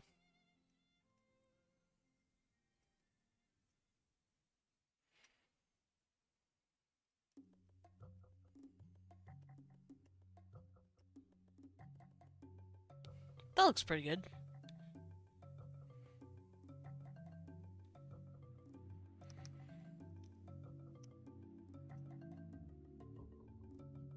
Kind of. Let's clean it up, actually. It looks a little wonky once I zoom in. There we go. That looks better.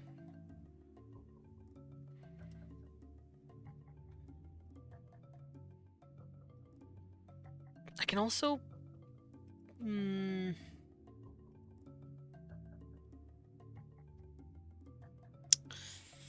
I could draw his hair, but it would have to cup around the collar like this?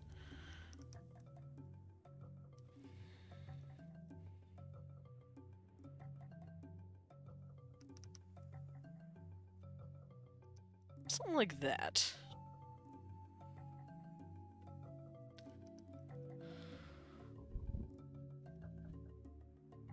Yeah.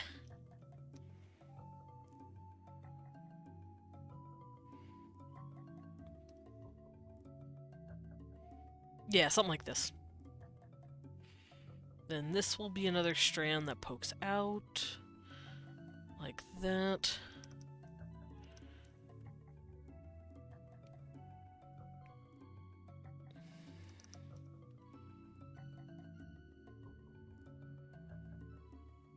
There we go.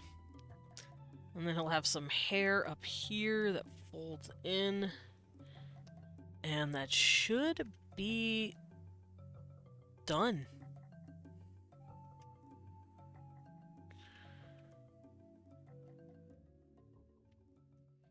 Yeah, I like that.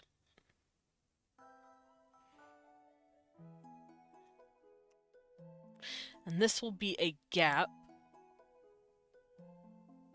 that's part of the hair. Yeah. Yeah, that works. Who you drawing? My vampire OC. One of my vampire OCs named Byron. Byron Siegler. And he is lovely. If not very grumpy. Especially right now.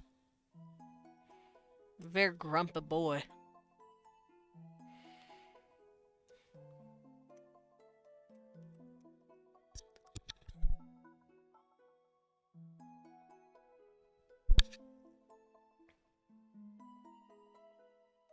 There we go.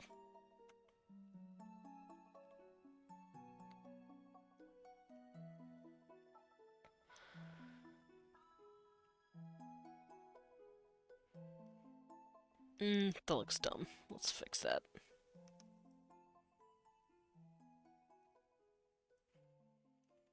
That also looks dumb. It looks like he could get grumpy, especially if we got his coffee order wrong. Very possibly. Also, how you doing this morning, Lobo? Or, I guess this afternoon. It is getting later.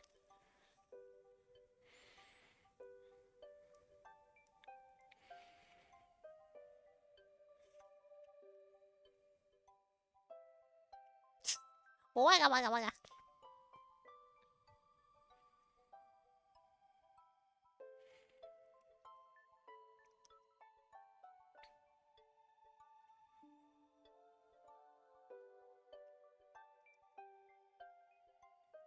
Okay, that should look fine.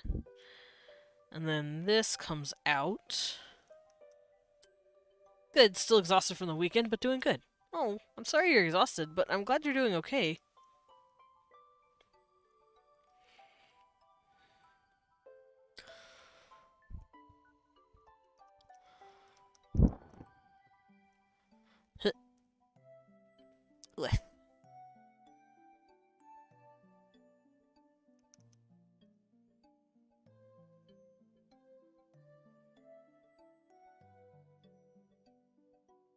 Okay, that looks fine enough. Ooh.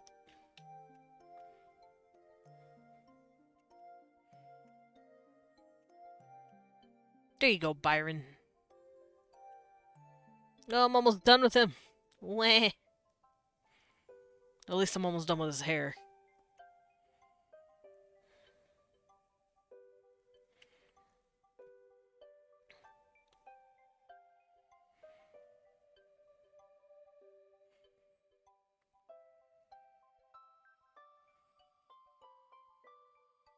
Okay, this could come down here.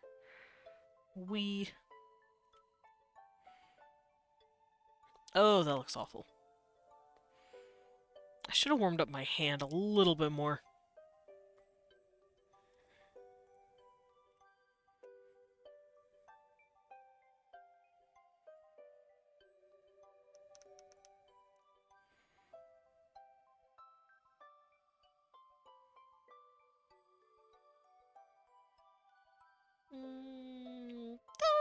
That looks fine.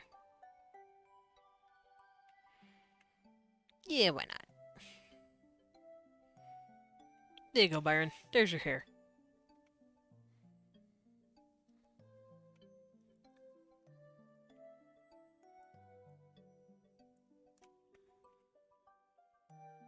And now I can draw this, though we don't see most of it because it's hidden by his hair.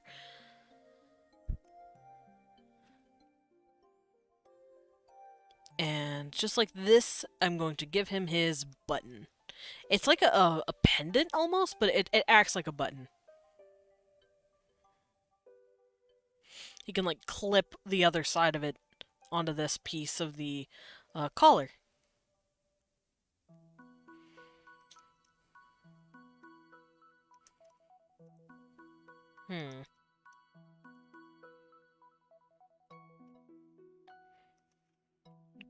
Let's get a little more control on that. There we go. That looks really nice. Hey, don't claw that little one. I love how I get onto him a little bit, and he'll roll over and be like, "No, it wasn't me. I swear it wasn't me. Father, please. I was not the one trying to do the scratchies. I wasn't trying to mess up Father's card binder." So that's all. Alright, buddy. You do you. Alright, this looks fine. This looks close.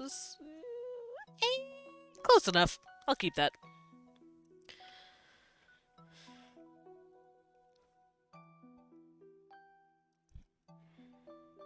And then it has these ruffles.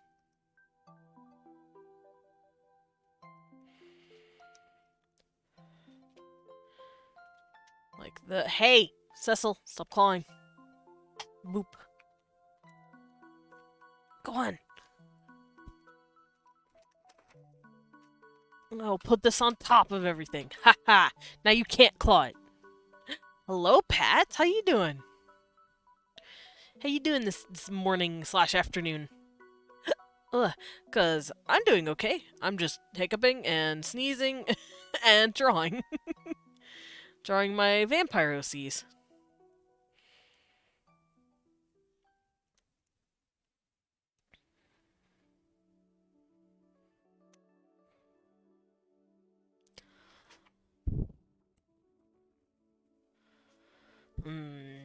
This way? Boop. That way it can bump like that.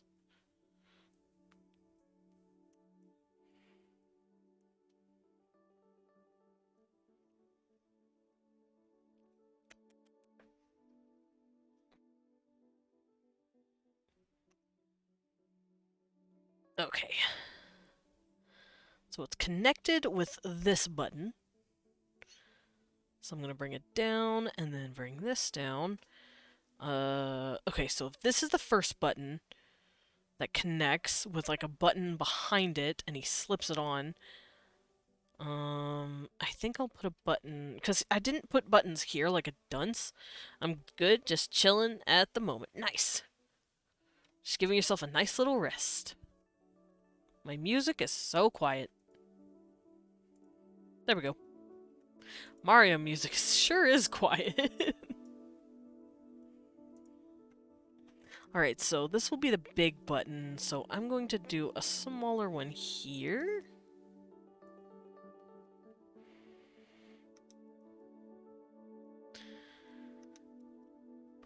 Ah, Cecil. Stop moving my chair. Ah, there we go. Then I'll put another one here.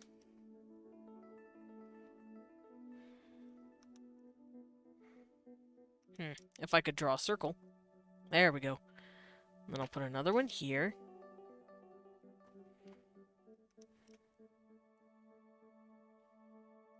Perfect. And then just keep the spacing.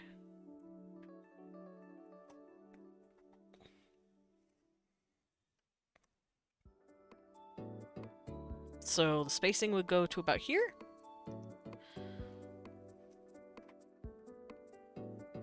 Then here?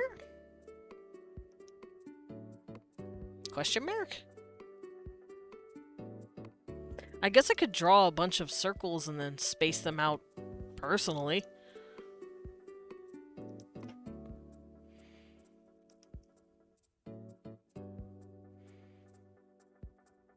Like this.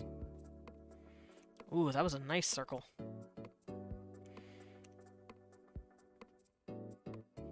There we go. And I can just space them out as needed. I know I was thinking of giving him his vest. The question is, though, should I still?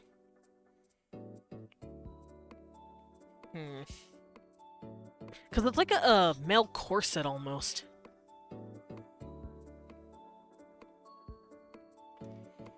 And it starts at about here. Where the ruffles end. But then maybe I could just bump it up a bit higher and have it wrap around here? Maybe I'm thinking too much about this clothing. I'll just give him some pants.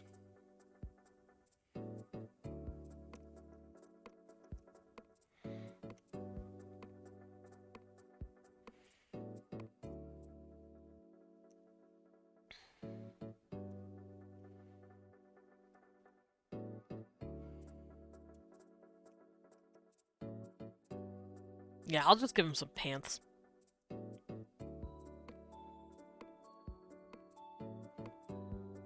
Oh, right, he's the one with the long nails. And Morgan doesn't have those.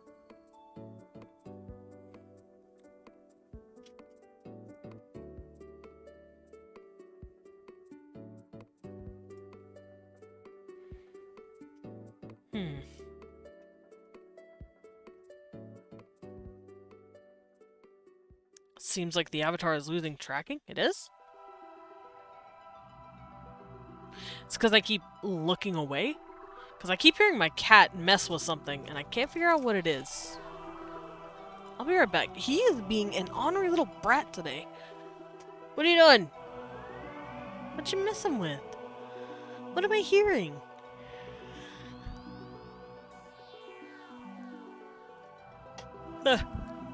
Yeah, I think it's because I keep leaning away.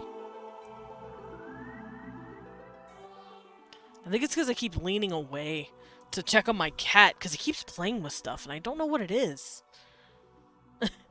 He keeps getting into stuff, being a bad baby. Bad kibby.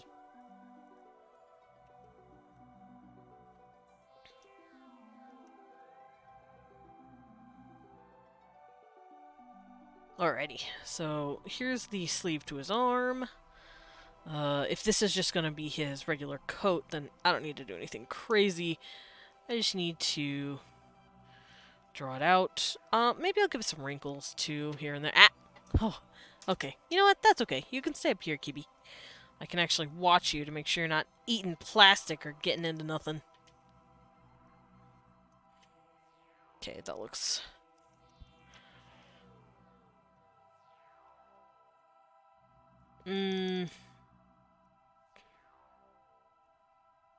There we go. That's what I wanted. That looks a lot better. Sometimes it goes from like fully erect bat to folding in on itself. Oh no! Oh, it's because I'm leaning down really hard to stare at my tablet.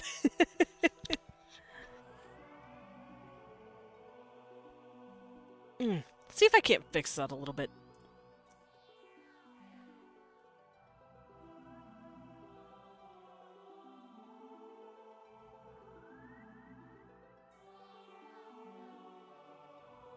Okay, I think I might have fixed it. Maybe? Hopefully? Hello, Lilith! How you doing? How did you do the tacking? The tacking? Or the tracking? KB? No, you can track with the Kinect. Oh, I'm just using my webcam. KB!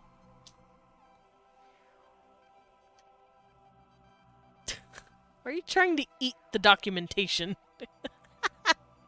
Stop trying to eat documents. That's salt. Nope. What is that? Hold on. I'm going to lose tracking again. What is that? Where did you find this? Oh my god. Where did he find this? Webcam works too. Didn't know it. Yeah, if you get something called VC Face, it'll let you use your webcam, pretty much. And it follows you. I do want to get better tracking one day, but for the most part, I'm just using a webcam. V-Mirror. Ooh. I could look into that. I know V-Mirror is used, yeah, VC Face is also used for VRM. Because I'm using a Vroid model. My cat found a gummy hand. Yeah, it's only for face for the moment.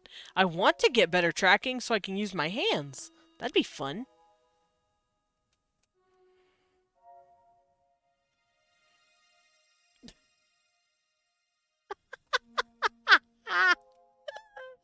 I found a gummy hand for my cat. So now I'm playing with him. He wants to play with the gummy hand. I threw it and he's off to get it. You should try it. They recently updated and it's tracking shoulders too now. That's awesome! Yeah, I might try it out. I might look it up. Because VC Face, it's nice, but I do want better tracking. I would like that a lot.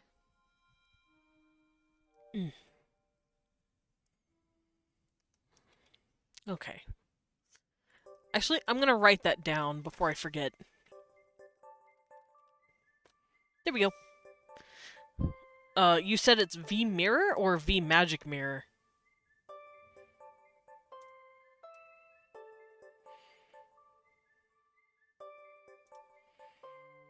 Dear me.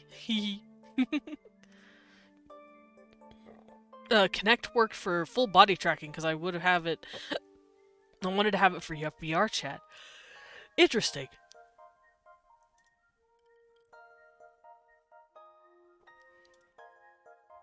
Okay, V-Magic Mirror. Okay.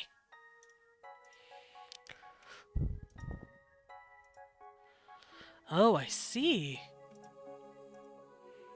Yeah, I might look into it, because what I'm using is a Vroid model.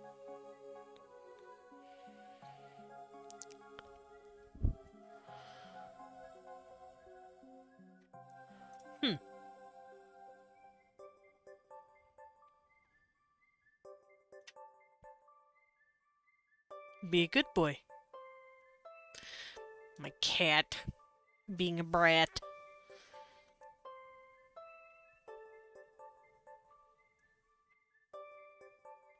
Alrighty. I'm gonna merge that, and I'm going to give him his ruffles. Cause see, you guys can see he has his neck ruffles. So I'm gonna do that.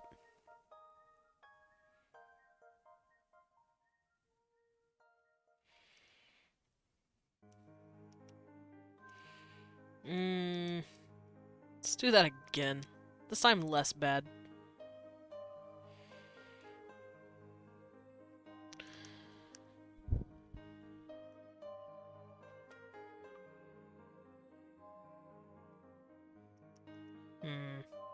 Because it's probably going to be drooping like this a bit. Because fabric droops.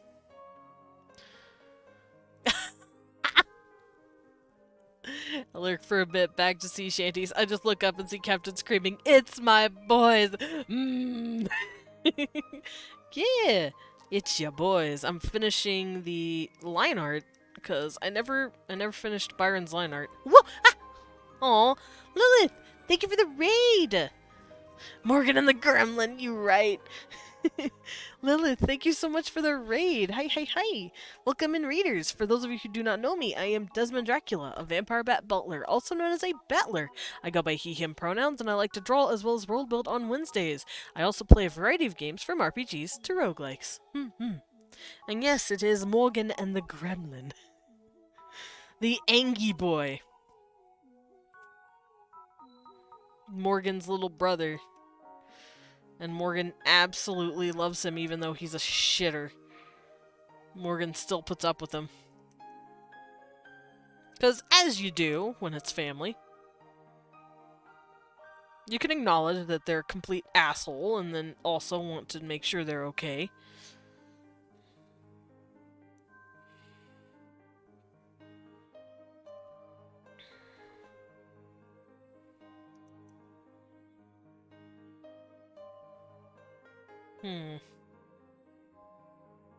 Oh, I know what I did wrong.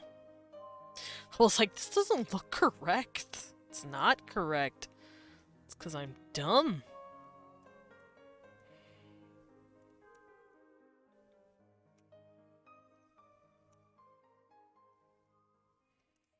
These gotta be scooted in a bit more. Oops.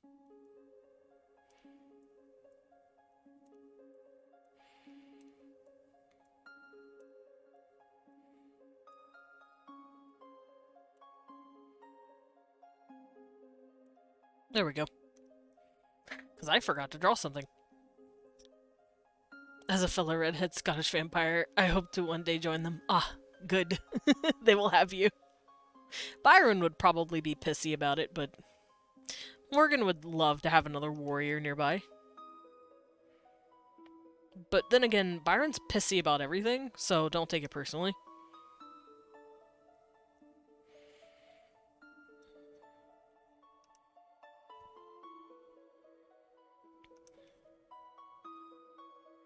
That's just who Byron is. He's a little piss baby. There we go. Hello, Kibby. Cecil's such a dork. Byron can shooshid. Yeah, he can. He can shooshid. You're like, I'm not even here for Byron. I'm here for Morgan.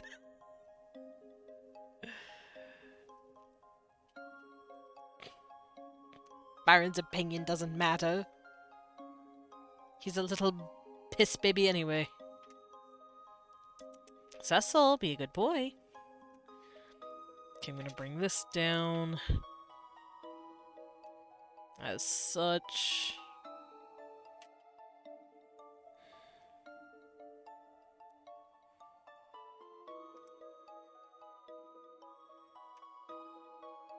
Morgan, affectionate.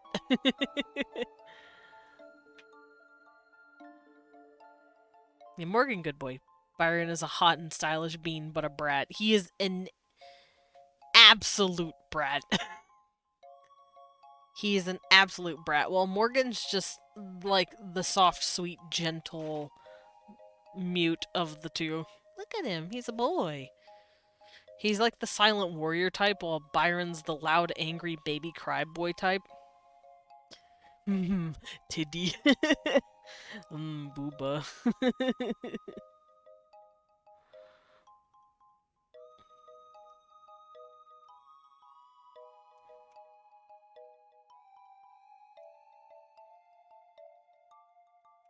Yeah, they're both hot, but Byron's more of a I have to tame him kind of hot, while Morgan's a will treat you right kind of hot, if that makes sense.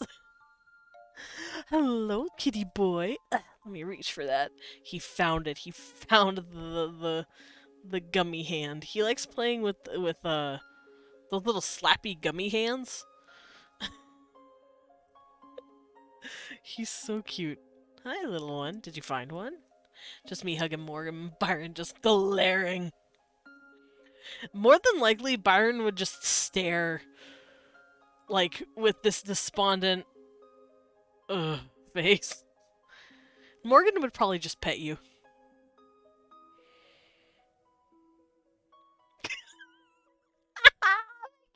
Here you go, Cecil. Go get it. Oh, my cat is so cute and so silly. I accept Morgan pets. Yeah, he will give pets.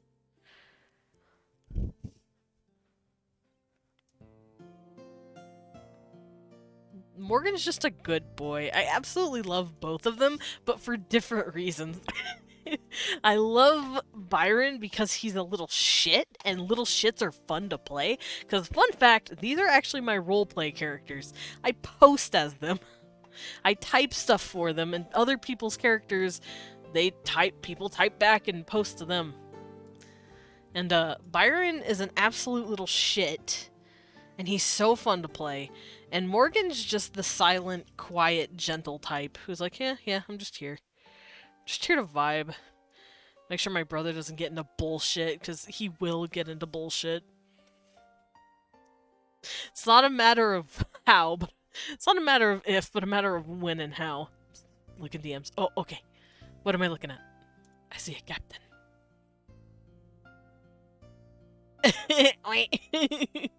Grab face. Squish. Yeah, Byron little shit, but we love him. Let's see if I can find an excerpt. Let me read to you the bullshit that they get into.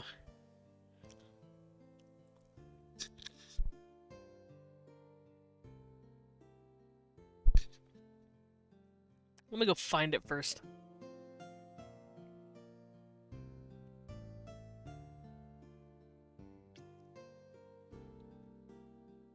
Oh yeah, Byron got pissed. I'm over here scrolling through my past, like, writings.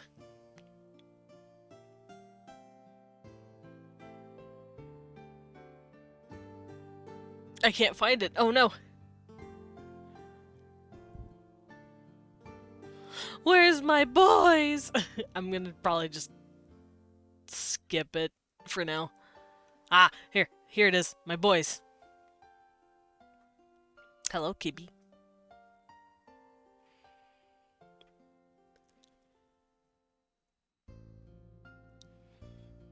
Oh yeah. Morgan also likes to wear, he likes to wear armor. They're good beans and I'd smooch them both. Hello, Ima! You have the cutest Morbius VTube model. Morbius? Ah. Ah. What does that mean? I'm scared! Yeah, he wears armor.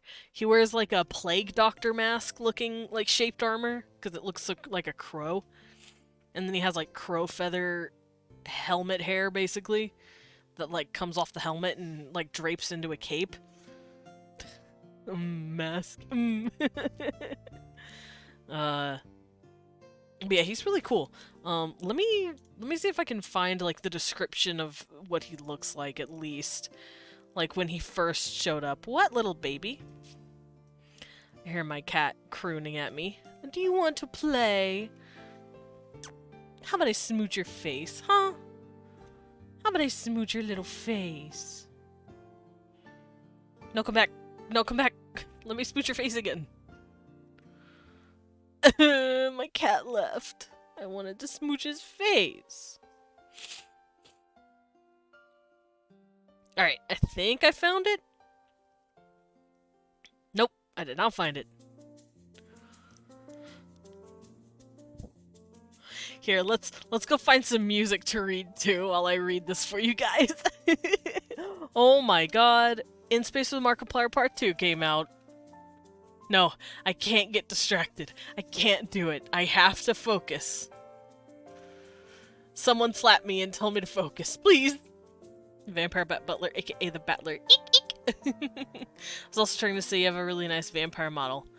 Or is it just a bat that's humanified? Oh, it's the vampire bat. I'm both. Huh? Hi, cute boy. My cat's being adorable. Alright, let's go listen to some music to set the atmosphere. Alright, shush. Shush Mario music.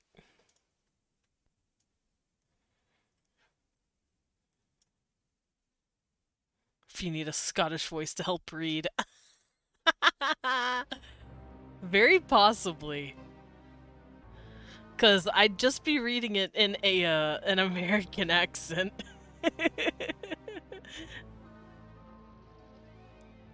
Granted, you wouldn't be voicing Morgan. Morgan doesn't say anything.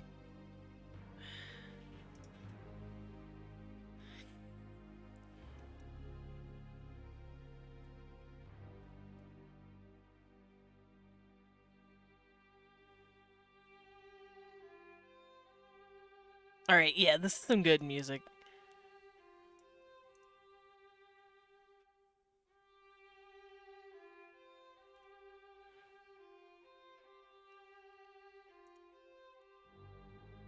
This is true, yeah.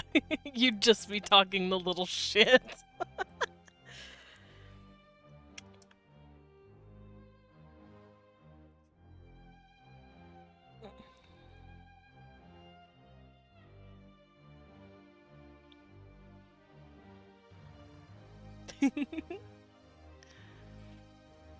Hmm.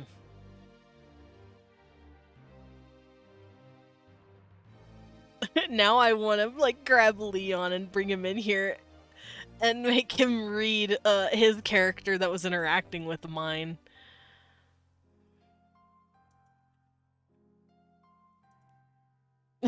I'm glad you think they're both hot. I'm actually very flattered. Because I can admit, yeah, I drew them very pretty. Because I just prefer drawing pretty looking characters. But the fact that people think they're really hot makes me very, very flattered. I'm like, oh, thank you. I'm glad they're hot.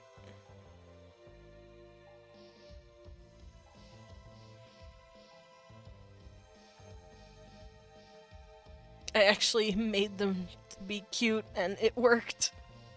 People think they cute. Hell yeah. Did you find a gummy hand, you little cutie? Kibby. I'd give them my blood. They would take it. Morgan would feel bad about it. Byron would not. I would love you to draw Captain in your vampire style. Ew, give him a gothic clothes, like have Lillian dress him. Cause she would. Don't tempt her. They're like their older sister pretty much. I like Byron ooh. I do too. Byron's the absolute fucking tawdry little brat. He would not feel guilty about fucking with you. Morgan is a sweet bean who will just feel super bad all the time for hurting anything. Hi, Kibby. I hear you, Kibby.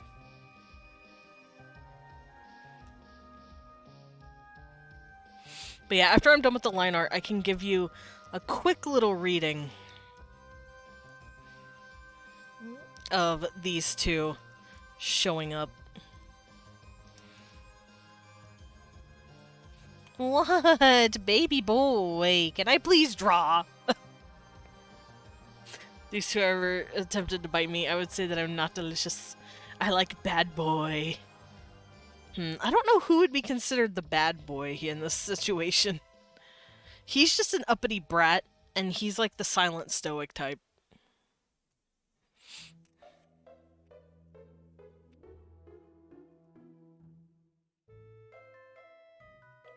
Oh no, should I try and draw the armor? I'm not very good at armor. But I could always try. Try being the key word here. There you go, buddy. There's your outfit.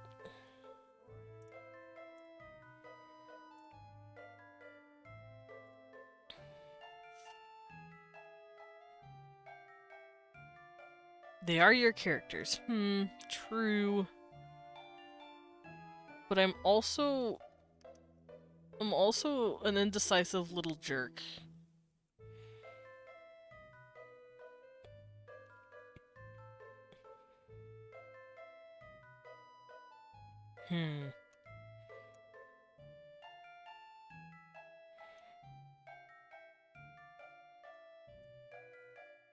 Oh, that's not what I wanted to do. Draft layer. Interesting. Bam!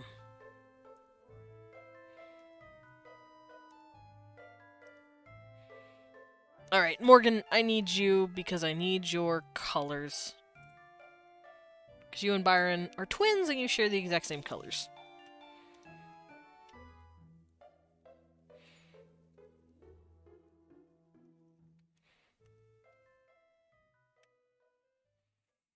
These are your sons. They are my sons. You have such pretty art style. Thank you, Ima. This is actually my older art style. It's like, it's what I do when I want to make something look a little more realistic.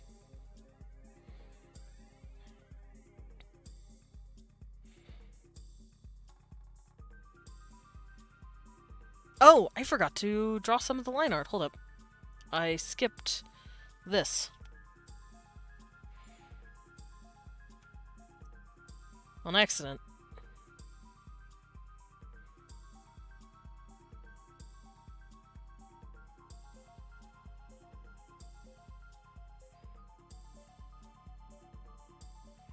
There we go.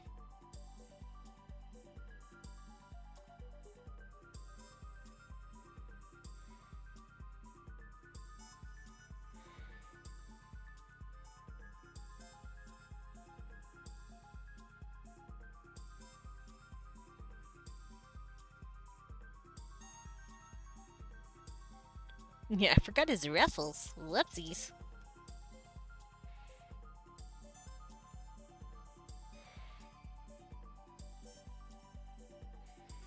Okay.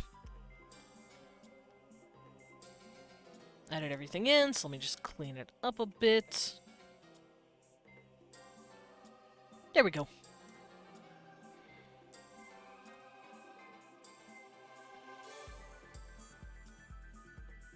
I'm back. Hee. Welcome back, Lilith. Situation that Captain would fit into them both. I am not sure. They are from a modern standard Earth.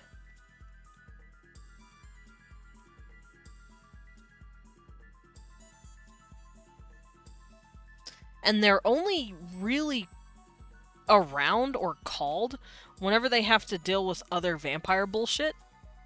Because they are vampires that have been basically forced to hunt their own as a sort of penance. Because Byron is not a very nice guy. I think I've made that pretty established. He's not evil, but he is certainly not he's certainly not on the paragon status of good boy. So in order to make sure he and his brother are okay and they stay alive, they have to go hunt their own. So if they ever did run into Ryza, it would be because they are trying to hunt him for claims of his vampirism. Byron's a meanie. He is a meanie. He's very sassy, and I love him. Now, I can give you a quick little excerpt of how Byron acts. Like I said, I can read what my intro was for them when I first posted for them. So, before I read this for you, I can give you a quick little understanding of what's happening. So, the story beats go as thus.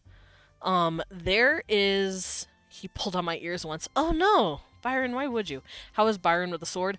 Shit. He's absolute shit at a sword. He's an esper. He uses psychic abilities. He cannot fight for shit. Morgan is the sword. Byron is the voice.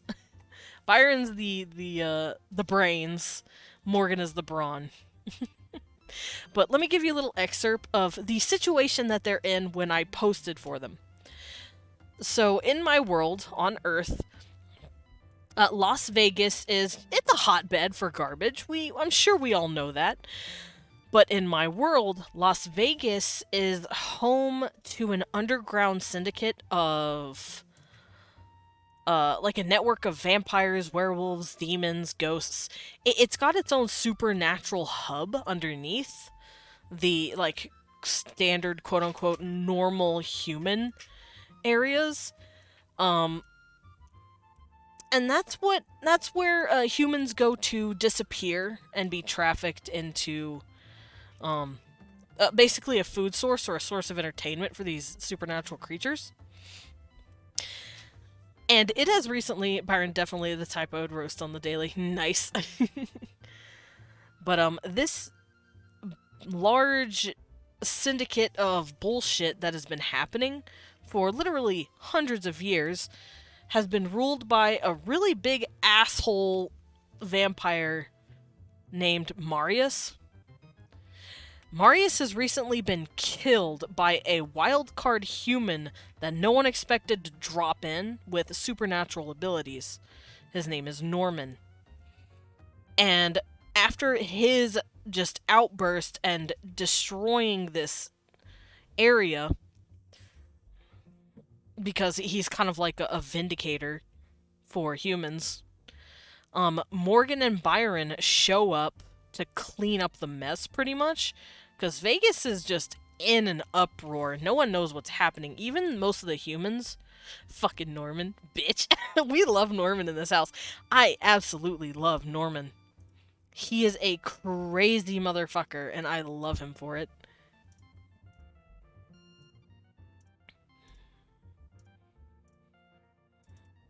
But yeah, that's the basically the premise, essentially. These two have just shown up after Norman, this supernatural human. I heard Mario instead of Marius. No, Marius. Marius is my, Cecil! What are you doing? Give me this. This is mine. Oh, is it yours? Oh, is this yours instead? Thought we didn't like Norman. Norman is an asshole that kills all supernatural beings, good or bad. But I still love his character. It's a beautiful character. It's Leon's character. And he's the one that meets up with Byron and Morgan on accident.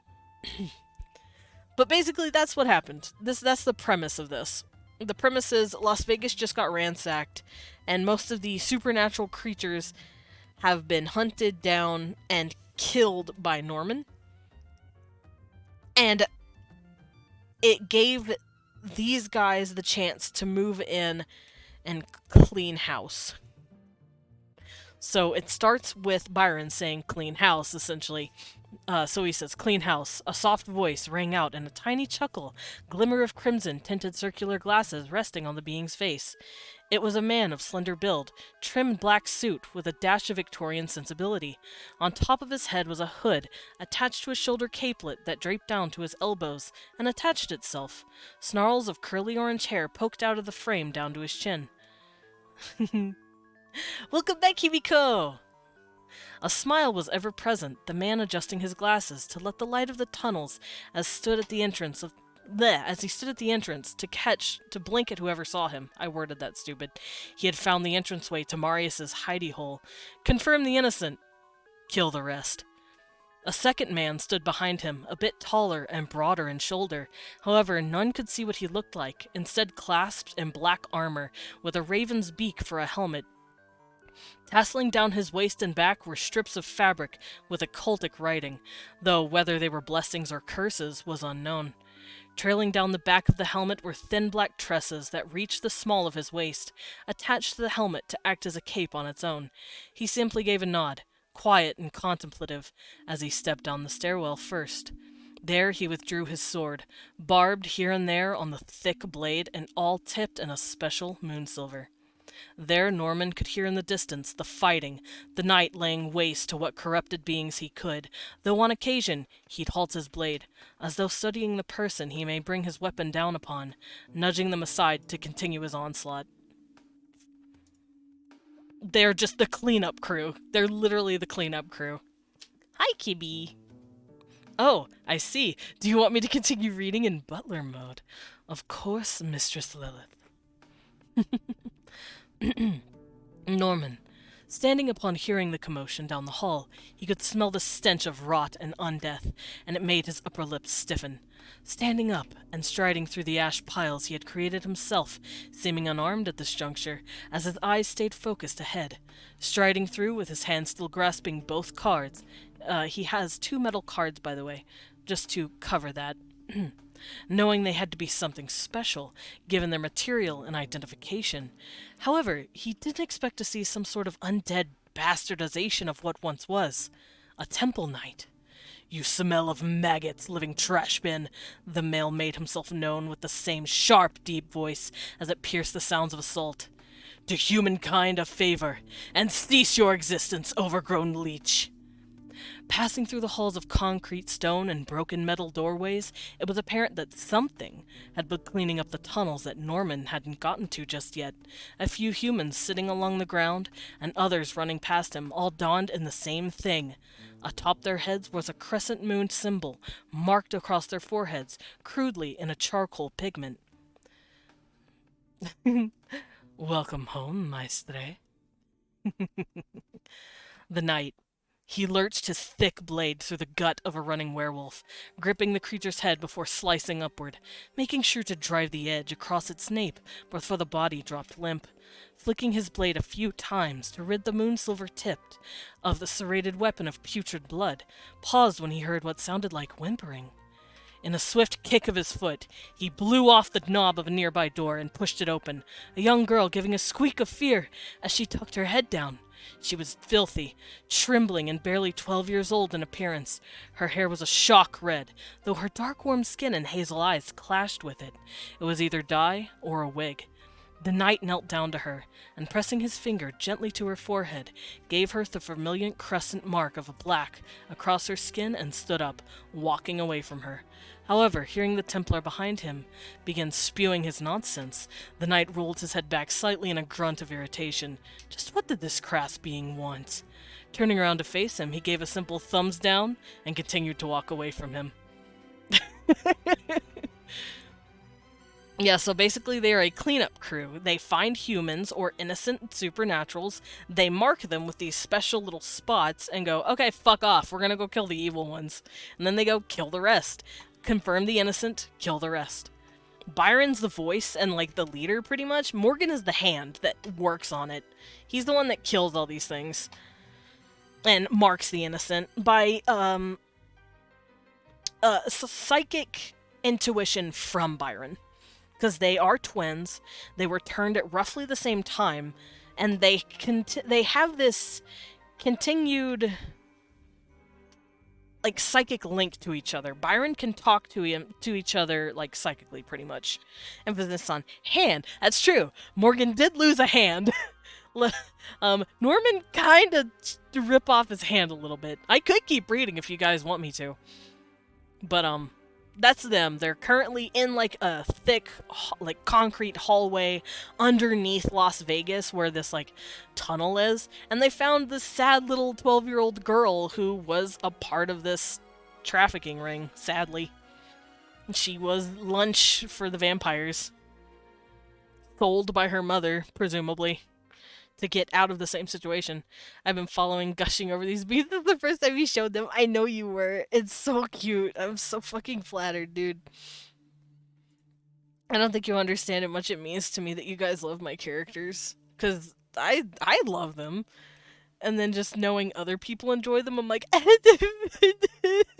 thank you, you know? I'm glad you guys enjoy them. They're amazing, to be honest. Thank you, Lilith. Like I said, I could keep reading. So I was just taking big drinks over the twink. Yeah, like, he is definitely the twink. He's definitely a chaotic bottom. While Morgan's more of like a gentle dom / switch. He is very sweet, very calm, very kind.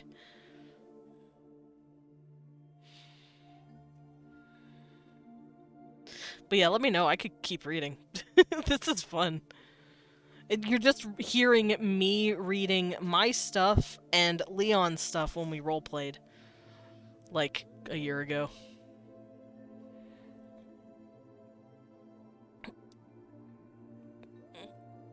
Also, I don't know if you could tell when the characters switched, or when writing styles switched. Because we write pretty similar. Because we've been role-playing with each other for so long, we kind of adopt the same, like, writing style with each other when doing that.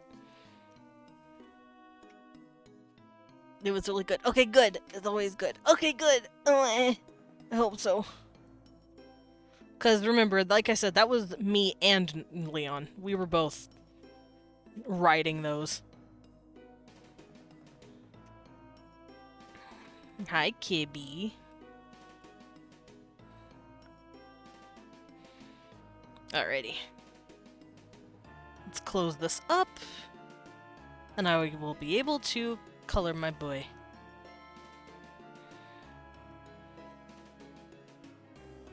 Pew! There we go.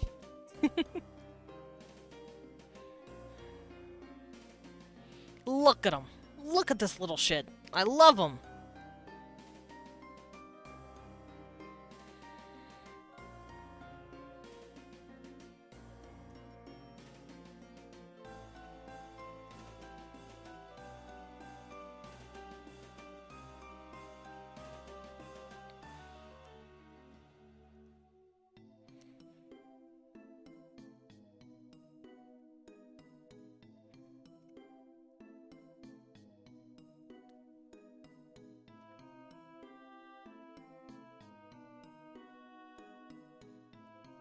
Alrighty.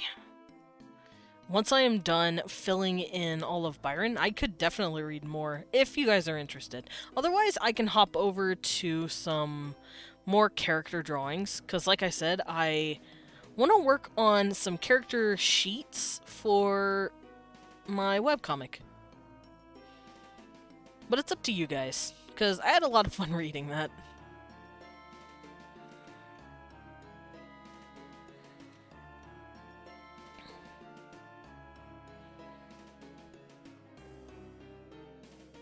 Oh, I never... Oh no, I gotta reset. Get out of here.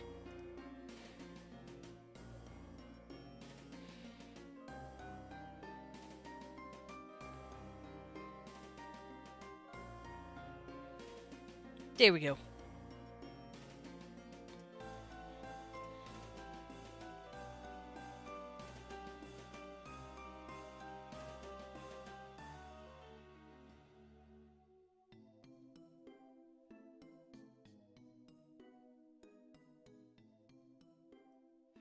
If I had the skills, I'd do fan art of these beans. Oh, the thought alone makes me happy. Thank you.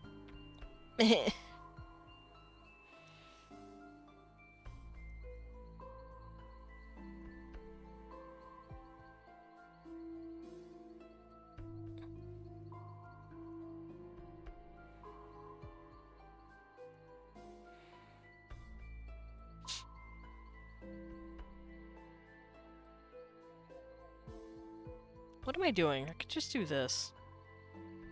I could just fill it in. I'm just dicking off.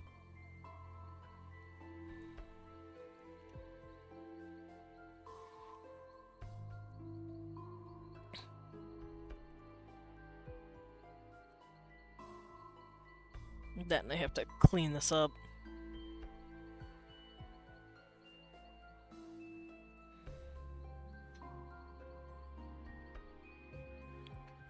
There we go.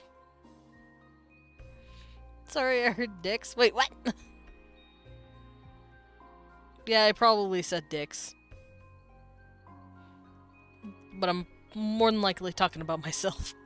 Because I was being stupid.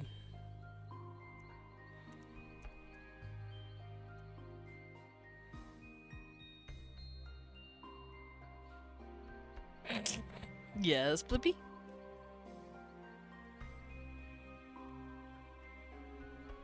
There we go.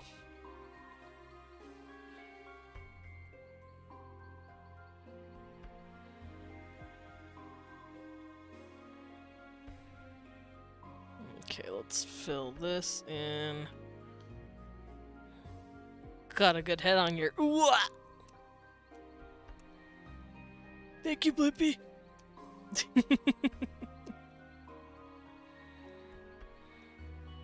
I got a good head on my shoulders, right? That's what you meant, right? Right? Cries and say so. Oops. There we go. There you go, Byron. All of your hair is done now, sir.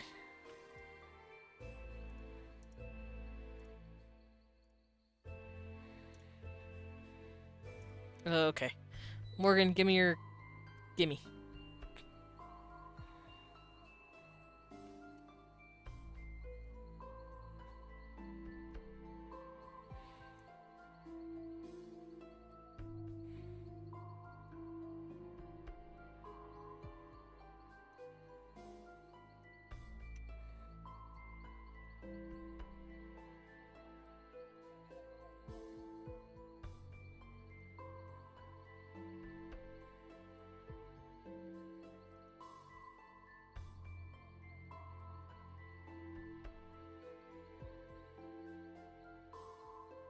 There we go. Like, if there's a novel game with them, I'll fucking buy it. Oh, like a visual novel?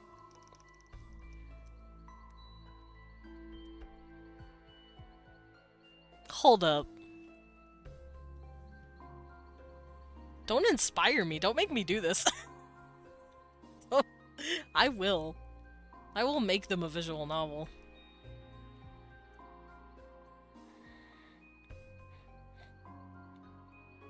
And granted, it'd be hard as fuck to talk to Morgan. Because Morgan has no vocal cords that he can use to talk with. Also, yes, I am using purple to add to their skin tone instead of red because they're vampires. I actually have a different color palette system for characters, not ASL options. That's true. He does know ASL, but he also has a machine for those who don't know ASL, and Byron actually provided the voice for it because Byron and Morgan do sound pretty similar, although Morgan's voice is a bit deeper. While Byron's a little more high-pitched. So Byron basically impersonated his brother's old voice to make him a little machine that Morgan can tap, and it will make out different sounds. Granted, he doesn't have the machine on him all the time. It's kind of a hassle to carry around, but he does use it if he absolutely needs to get his point across, and the person he's talking to doesn't know ASL. Otherwise, he just waves his hands at people. Yeah, I know, I saw that. I had to stop myself from immediately playing it. Hey, that's me! I'll grind for him. Oh, Lilith. Granted, I'd probably add more than just these two, because, fun fact, I have a fuck ton of vampires. I'd probably make them all romance options, too. Ooh, maybe even werewolves? I have a fuck ton of werewolves, too! For those of you who do not know, I have something I call the vampires. And it's got these two in it. It's got their, basically, commander / father figure. Their quote-unquote older sister figure named Lillian. There's a doctor. I'll fall in love with them. Good.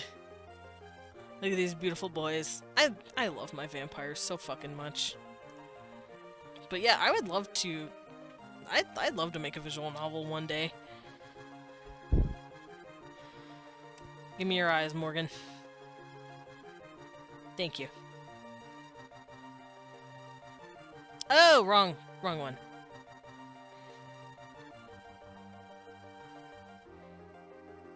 I think my only issue with visual novels is that I would have to learn how to make...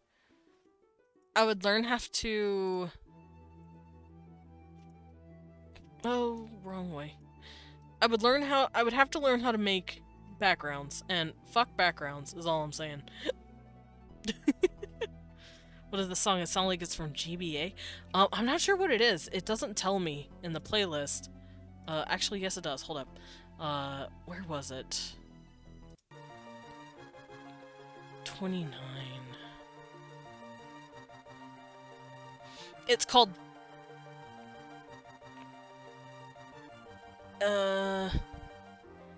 You're Not Alone. Castlevania Aria of Sorrow. Meaning you do know both Jax and Cora. I do know both Jax and Cora. You're right. Do they do backgrounds? Those poor souls.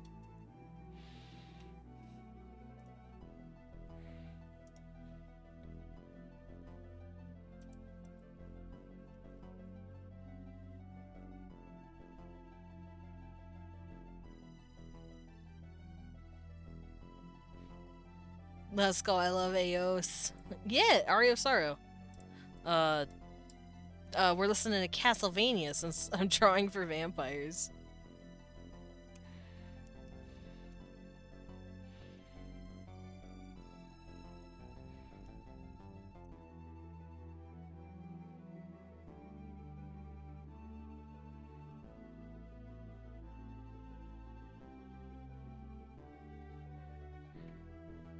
Byron, you're cute. If not a little shit. You are kind of a little shit. Alright, I'm gonna actually give Morgan his highlights too. Because I drew Morgan before I was able to really get my style down. But now that I have it down, I can do that.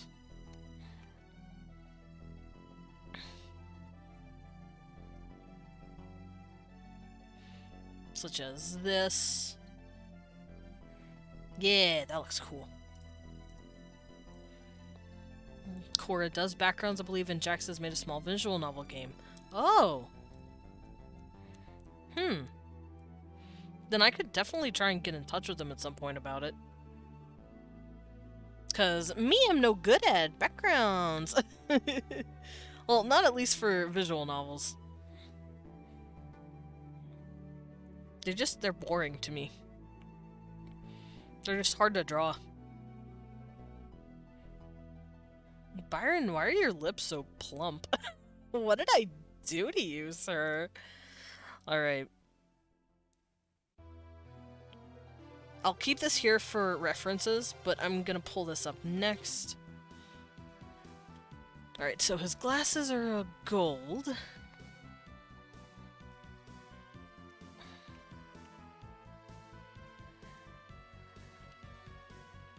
And he does have a red tint underneath it. I'm gonna try and draw. Can get some reference for the gremlin. Yeah! There he is. let me fill in his colors real quick, and I can throw that at you.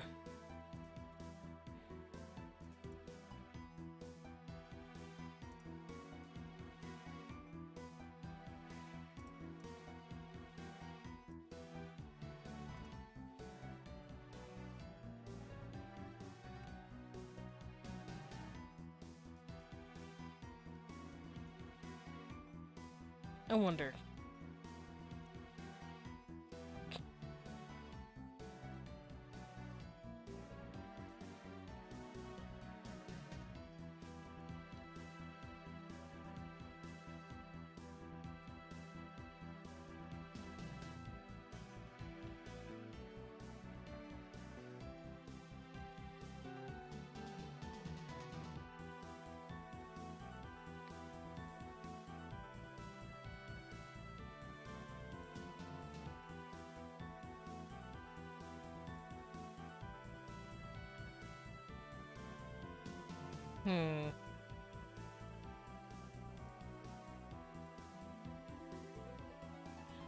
How am I gonna do that? I just found out the artist for Tender Skitty comic has the brushes he uses on coffee. Ooh, nice.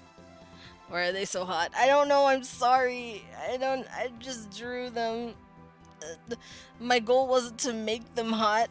Actually, no, my goal was to make Morgan hot as fuck. I was like, I want a vampire that I would make out with. So, I made a hot vampire boy.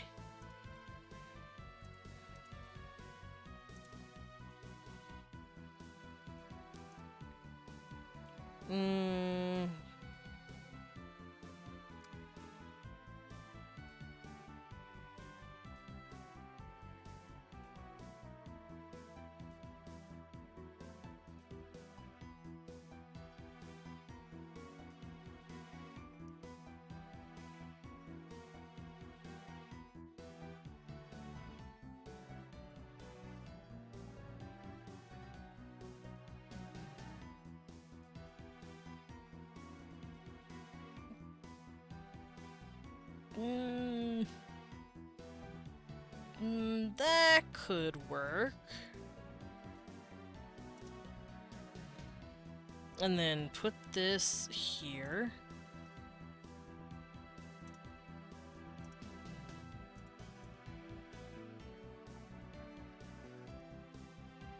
Wait, where'd it go?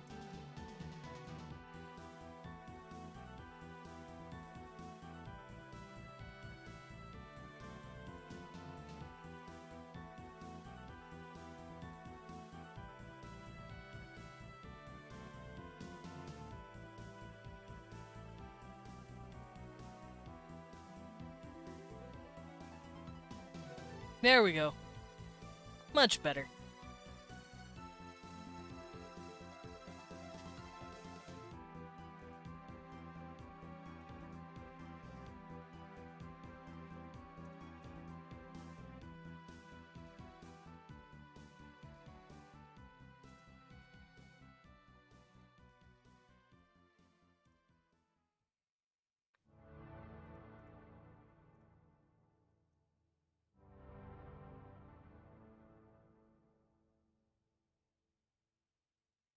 There we go. That looks good.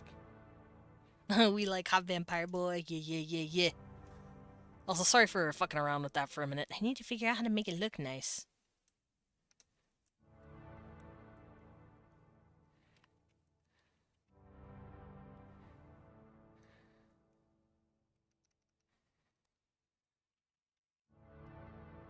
Hi, Kibby.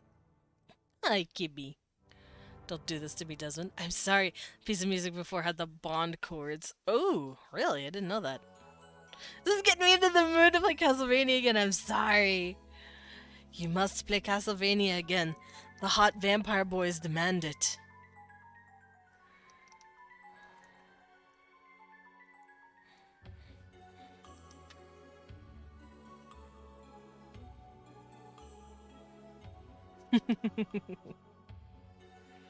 There we go. The glasses look really good now.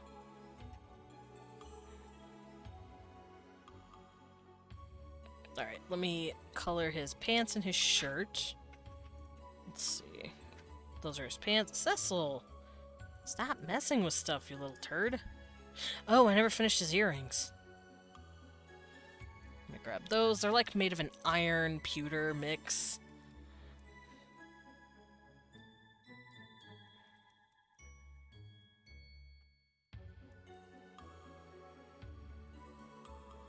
Don't you sass me, I'm in love with, I'm already in love with Symphony of the Night Alucard. I want to watch something or play a game with vampire boys now. Do it! I'm not here to sass you, I'm here to tell you to do it. We all love vampire boys in this house. Love yourself, treat yourself. Vampire boys.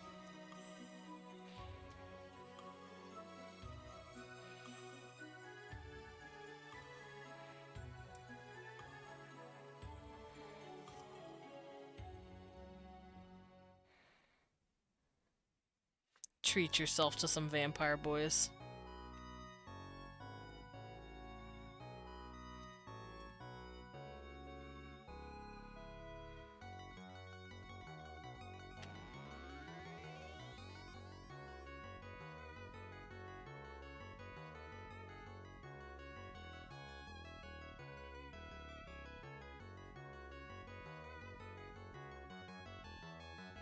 There we go.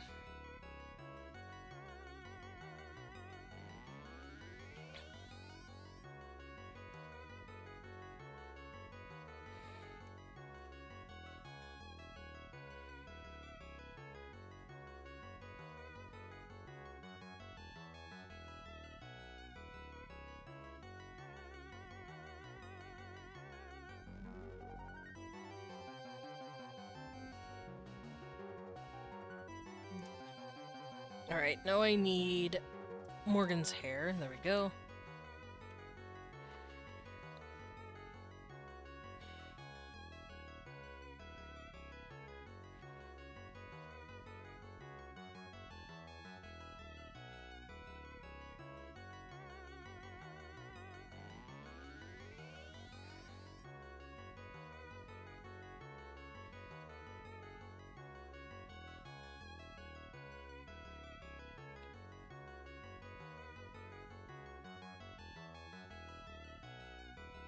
There they are, my lovely lads.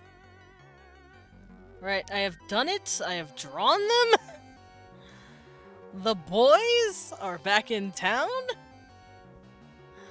Vampire boys for everyone. I agree. I can finally watch Netflix Castlevania. Yeah. Go watch Netflix Castlevania. It's real good. Just got to my place. How's art? Good. I just finished Byron. And I have Morgan over here and Byron on the other side. My boys, my two vampire babies. Ugh, let me get a little stretch on. A legal stretch. Don't mind me. I'm just breaking the law.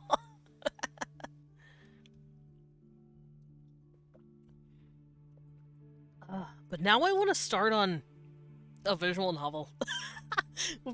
Featuring these guys. Who? Oh, thank you, Himiko. Himiko said not on my watch. Who here wants a visual novel? of these boys. I'm sorry, not sorry. It's okay. But now I am thinking about it.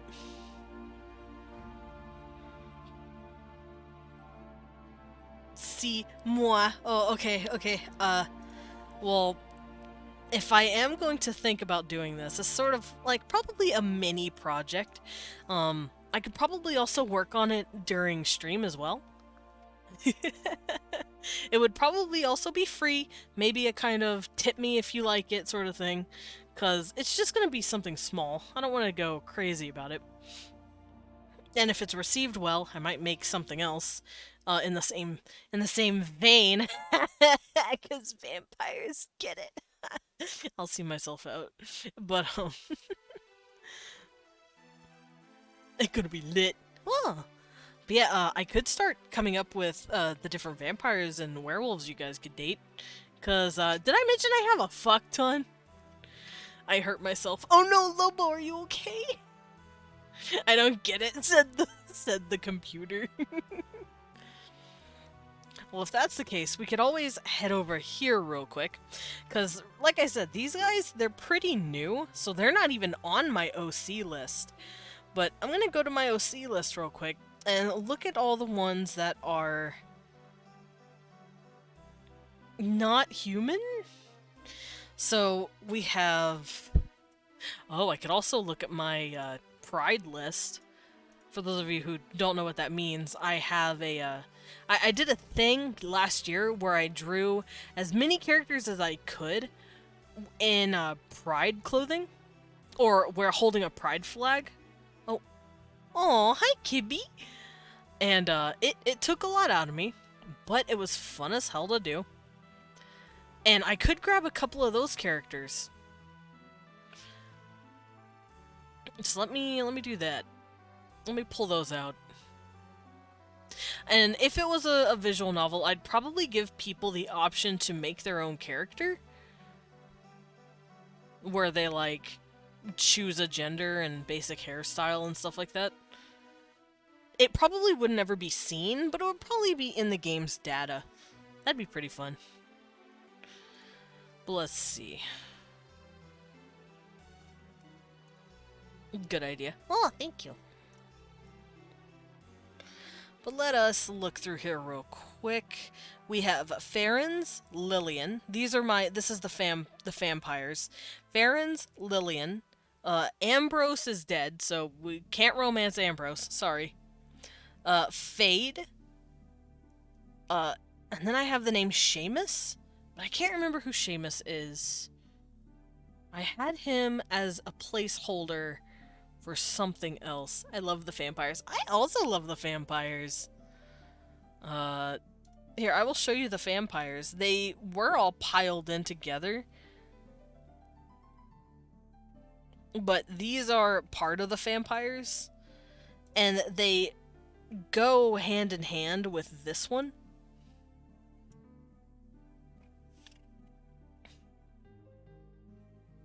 As you can see. Because they used to be all piled into the same picture, but the picture was so wide I had to separate them out.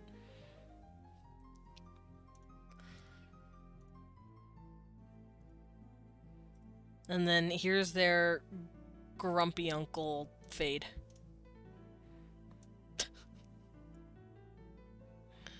And that was the vampires.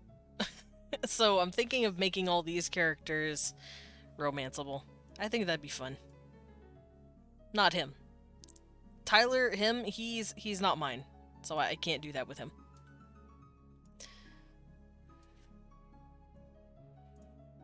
I feel like Leon would go for Lillian every time, because Lillian is his favorite. But yeah, these could be the romanceable options. Should I add another girl, just to make it easier? There's not a whole lot of ladies. I don't own a whole lot of girl NPCs. NPCs? OCs. Oh, Kibby.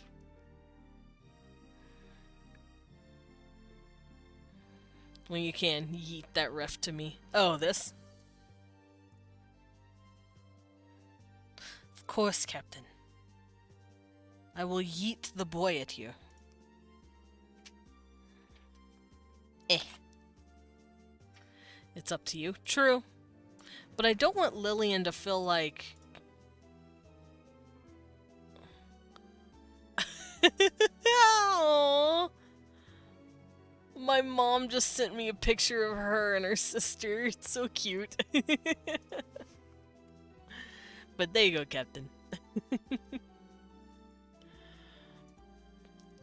But yeah, I don't want it to feel like Lillian was just kind of chosen.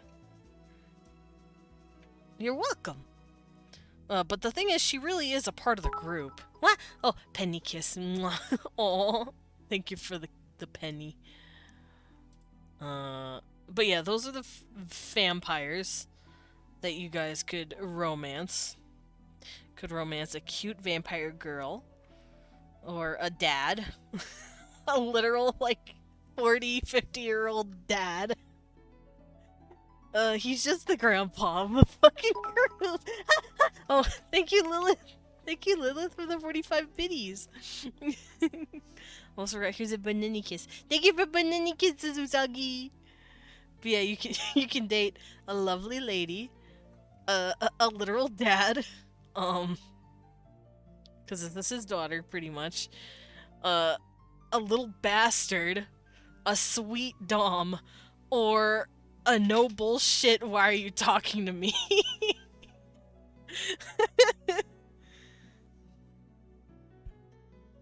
I love Fade. He's such a shitter. He's like, please fuck off. What do you want from me?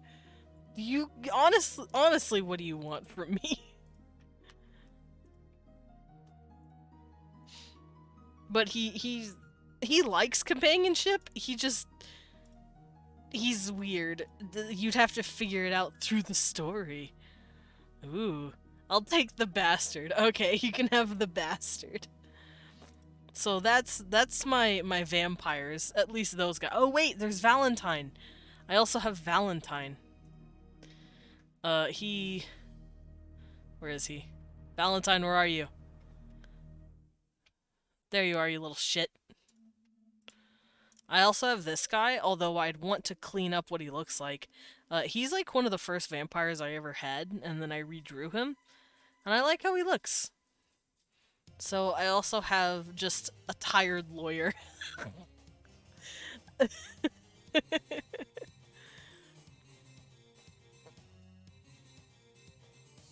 And they're all dressed, all gothic looking, because my headcanon is that... My headcanon? I'm the one that's making this!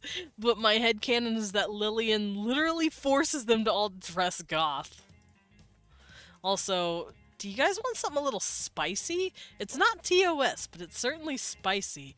It shows Dad Vampire,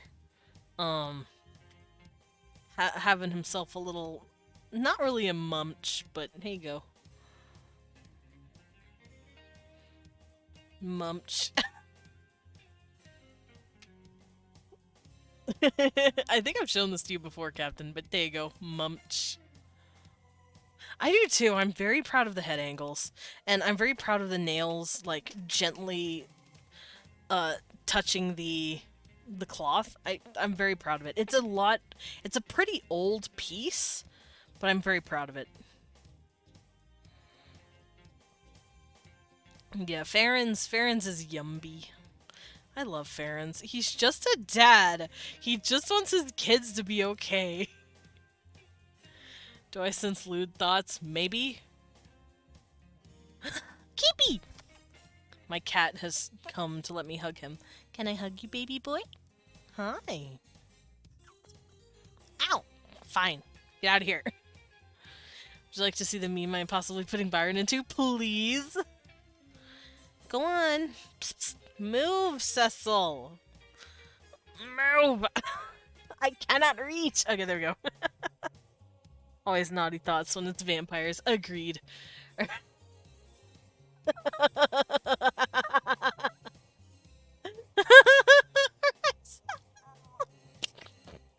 Fuck yeah. It's so him. It's very him energy. Loki from Marvel is definitely Byron. Just a little shit bastard. Kibby gets touched. Nah, bruh. No. Yeah, I tried to move him because he was in the way. And I wanted my mouse, but he's like, nah. Alright, I can show you my werewolves now, though, since I've shown you my vampires. These guys are not werewolves. These are just some gay dudes. These two are werewolves. There you go. These are my werewolf boys. Oh, thank you for the stretch and the sippy. I am getting thirsty. I forgot to drink. Ugh. Stretchy, stretchy, and sippy, sippy. Squats! Fine. Perish? Yes, thank you. You know what? Fine. You get to look at, You get to look at my poor gay werewolf getting slapped in the face again by a Pokeball while I do my squats. There you go. That's for you. We love gay werewolves. Here, you can let Bobby get slapped in the face again while I do my squats. And thank you for the pet. I'll put it on right when I'm done. Stretch. Alright. Oh, jeez. Model, please. I'm sorry. I'm right here. Yeah, Bobby is completely fucking stupid, and I love him. Him and one of Leon's OCs, Liam, they have the same fucking brain cell, and it's beautiful. Alright, 1, 2, 3, 4, 5, 6, 7, 8, 9, 10. Wow. Thank you, Bulba, for the squats. Perish.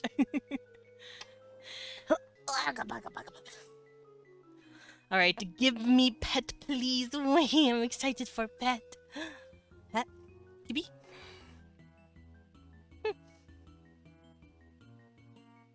Not the first time we got balls to the face. Got him. Not the last time either. Boop.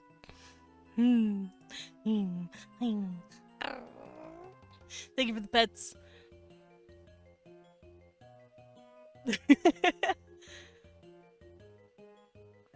Someone forgot to make you do your exercise e-geeks. I win. Mwahaha. I did not have to squeak this time. Eek.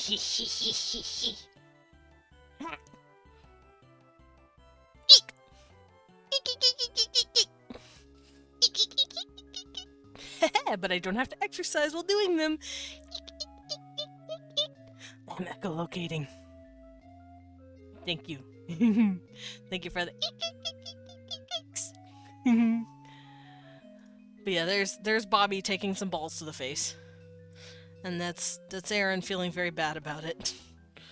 Because he's a good boy. But yeah, these are my two vampires. My two werewolves. My two gay werewolves. And then I have a bi-werewolf. He's an absolute shitter. He's not like Byron, where he's sassy. He's hard to explain, but he's insufferable. But he's also had a complicated fucking past. But he's also insufferable. I heard someone scream outside, and now I'm terrified. I think it's kids playing outside because nothing tells you a kid is having more fun than when they sound like they're being murdered. But yeah, these are 3 of my werewolves. Oh no, those are scars. Find me a fellow werewolf without a complicated past. Someone found his mouth insufferable. Yeah, him plus Silver, because he's a werewolf, don't really mix all too well. And he had to try and get through a silver fence, so he kind of bit it like an idiot. And it left some permanent damage. I'm just gonna let you in on that now. Left some permanent damage on his mouth. So, Yeah, you're gonna have to deal with that. Same thing with Bobby, though. Bobby also has this weird thing going on where he has scars across his face. I just eventually start mawing my poor children. Come on, hello. I see you peeking. Yes, he bit a silver fence like a fucking idiot. Local dumbass thinks he can eat metal. Local dumbass thinks he can eat through silver. But yeah, Bobby also has that look going on, but Bobby's is a lot more surgical. Because he's been through some shit, too. But kind of a lot later. Hello, Dazimon. I like how you say Dazimon. It's very cute. At least it wasn't Chain Link. Yeah, he got fucked up like an idiot. Oh, and I can show you Farron's again. Where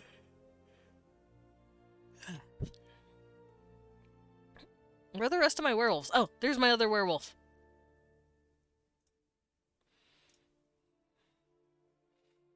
There he is. He's my demisexual werewolf. My baby boy. Now, it would be sacrilege in any other context because Jacob here is he's my Jacob Matherson, my beautiful Irish bean. He's actually dating this guy who's named Eli. I'm love. Good. But for the sake of the story, I'd probably write them as different. Yeah, kinda. I also gave him Native American features because he is from a reservation. In the story, they're actually all from he's not, but they're all from Canada. He's like French Canadian. He's from America, but he moved to Canada to get away from bullshit. And he's lived on this reservation run by a sweet old lady his whole life. I felt slightly intimidated by this Eli fellow. Yeah, Eli, E-L-I, and he is beautiful. He kind of got fucked up too on the face a little bit. French Canadian like me. Oh no. Yeah, his name is this one is Frederic. Frederic Lacroix. Tabernac. But yeah, they all live in the same like little community that they have away from everyone because they're all werewolves and they don't want to get fucked up. And he like just joins them later. My beautiful gay little baby werewolf. Love all of them. And I believe that's all I've drawn of my werewolves. I have a couple of girls too. One named Emily and another named Mila. Mon mal, excusez-moi. I actually don't know French, I'm sorry. He does. He knows a bit of French. But yeah, those would be the werewolves that would be lined up. Because they're all the ones I have. I also have just a bunch of characters in general that are supernatural, but I have no idea if Franglish. Oh no. Awu? Yeah, they're my Awus. I love all of them.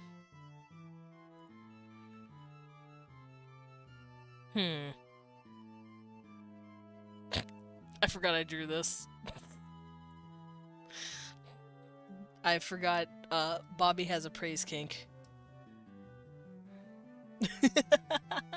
He's a good boy. He's a puppo. Now he's like, oh, thank you.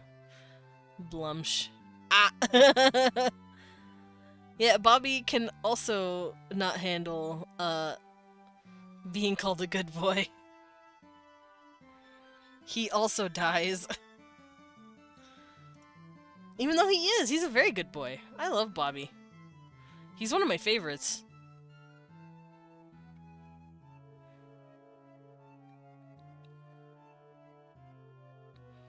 Oh, now you understand why I led into that mute too much the first time you called me. Nice.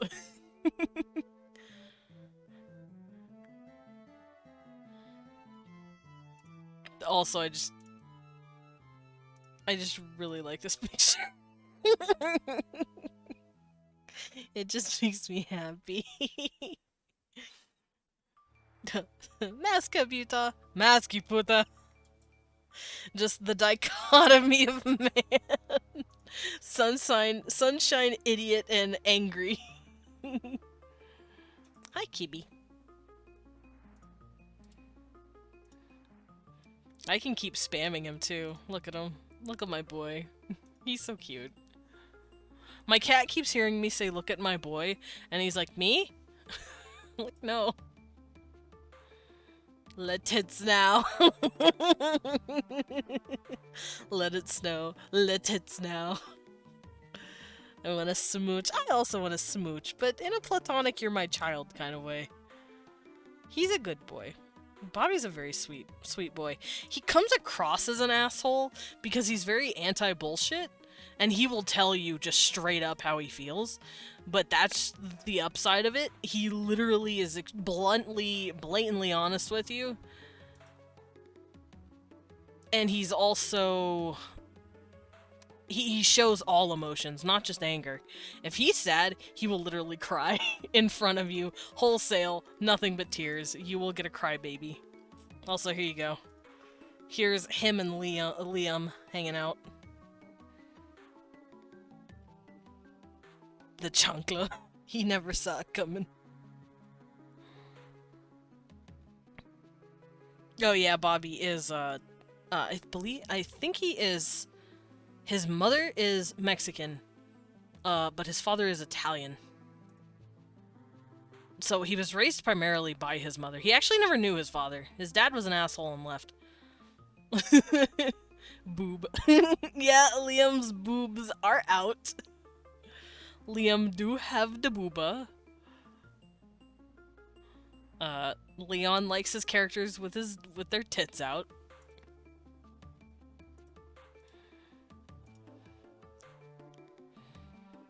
I also did this. These are pretty old though, so they look kind of funky, but I just absolutely love these characters. I would love to put them in a visual novel and have you guys experience them. Screams in Spanish. Yeah. What color is the pink panther? Panthers are black, dumbass. That's me yelling in Spanish.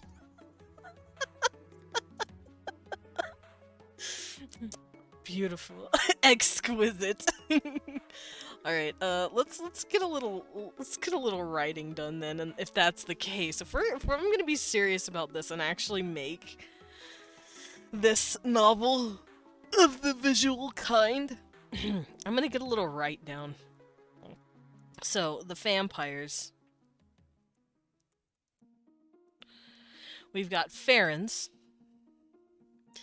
He is the lovely father, the silver-haired, the silver fox daddy. And we have Lillian. She is the lovely lady. I need to make dumbass plus dumbass comics. Dude, they're so fun. I'm back, but I fear I'll have to head to bed. We got the sleepies. Okay, Penguina-chan, go get the sleepies. I have an itch. Sorry. I'm far away. Alright, I'm back. I had an itch. But yeah, have a good sleep. Please. Your good bean needs sleep. Good night. Pata pata.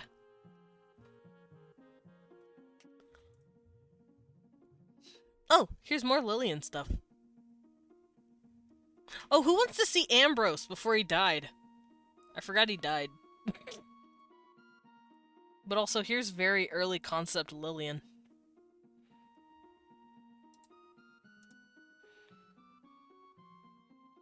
Me? Okay, good. I will show him off in a moment. I'm just very proud of Lillian. She's a very sweet girl.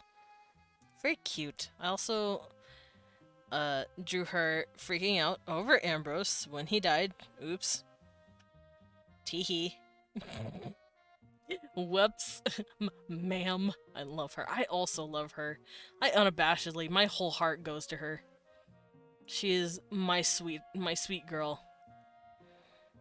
Sweet baby. Here she is again. She is the trans lady.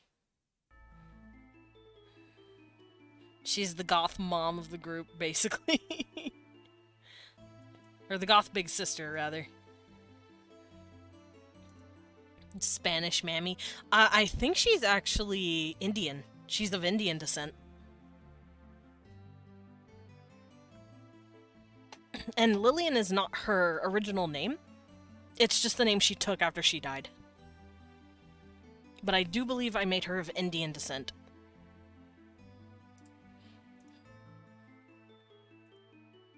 And here is cute old Ambrose.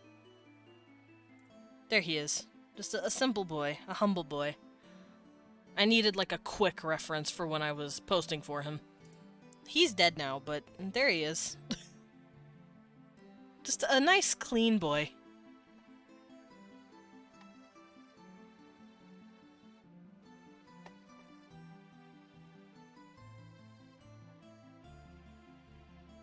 Oh, my poor girl. Yeah, Ambrose got her out of a lot of bullshit, so she saw him as like her brother. But oops, I got him killed. I'm a jerk. Alright, so Farron's Lillian, and then the Fade. He's the one who's like, please do not the anything. Leave me the fuck alone. This guy, he's a doctor. He's a vampire doctor, as weird as that sounds. Let me actually find something for him real quick. I drew this of him because it was funny. A classic case of character development. A nice clean corpse. Yes. Ryza, this is coming out so well. Hey yo. Yeah, look at him. I fucking love him. They're like memeing with him. And he can be hot if he wants to, but for the most part, he's just there to do his job. I still want to smooch. He would let smooch once you got to know him.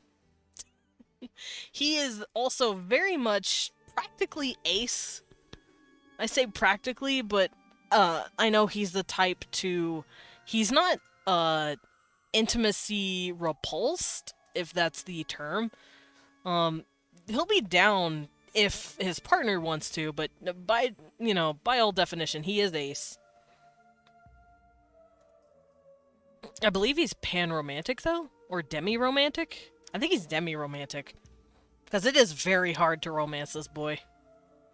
He'd be like hard mode for anyone who wants to romance him in the visual novel. Because he is very much does not want to put up with anything.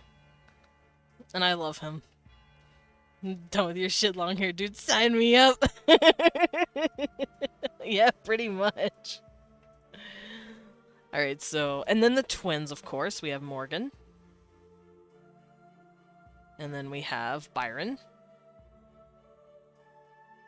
My handwriting just got real shitty all of a sudden. What happened there? And then we have my tired lawyer, Valentine. But I don't know if he'd be a romance option. He's just part of the vampires. Strictly platonic relationship with that vamp doc bro. Yeah, I think he prefers platonic relationships. Barely. But if you can catch his eye, he is a pretty... He feels pretty cold at first when it comes to romantic relationships, but I don't know, maybe you could be worth it. I don't know. You know. Alright, I'll move the vampires over here. And we'll have the werewolf pack. Cecil, do not claw that. That is your big dad's. Don't try to bite me, because I'm not letting you. You little turd. You cannot claw that. That is not yours. I got that for him. Cecil's over here being a brat. Wonder if Play-Doh was Arrow Ace? I don't know. Don't necessarily swing that way, but I could at least be a great friend. Oh, that'd be cute. He does need more friends. Fade very much needs friends. All he has is Farron's, who he bothers, and Valentine, who bothers him.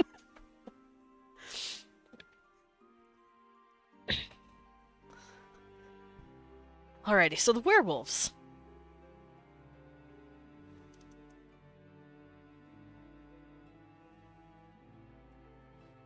Werewolves. I don't have a catchy fun pun name for their pack, but you can at least get with that way. Alright, let's go look at my Google Docs, because I have them written down. Where did I put them? There it is. Uh-oh. Uh-oh, it's freezing. Oh no, help me. Alright, we're good.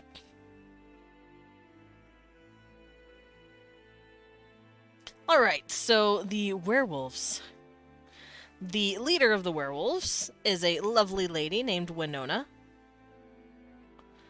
But she is, like, in her 70s, 80s? Like, borderline 90s? She's pretty old, so she would not be romanceable. She's just someone I'm plopping in there. And then her granddaughter is Emily Dupont. And then after that, we have... Oh! Cecil, please. After that, I have Roy. But he's like Winona, where he's, like, older. I'm just writing down all of my werewolves to remember them. Actually, I'm gonna go by pack. So, Winona's pack is Emily... No one else of note. But then Bobby is a part of that.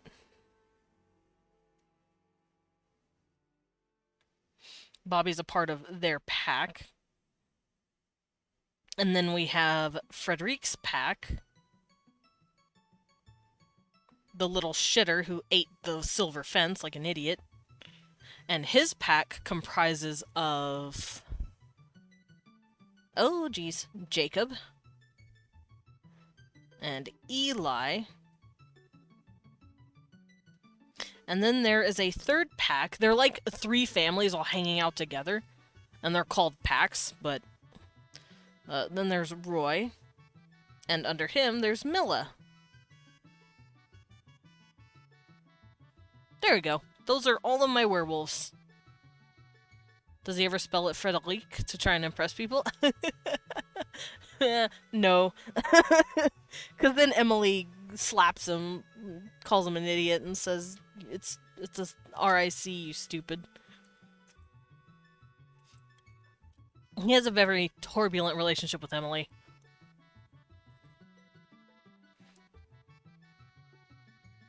And I can actually show off those guys as well. Now, Winona, sadly, has since passed away. So, I'm gonna have to do this. She has, sadly, passed away.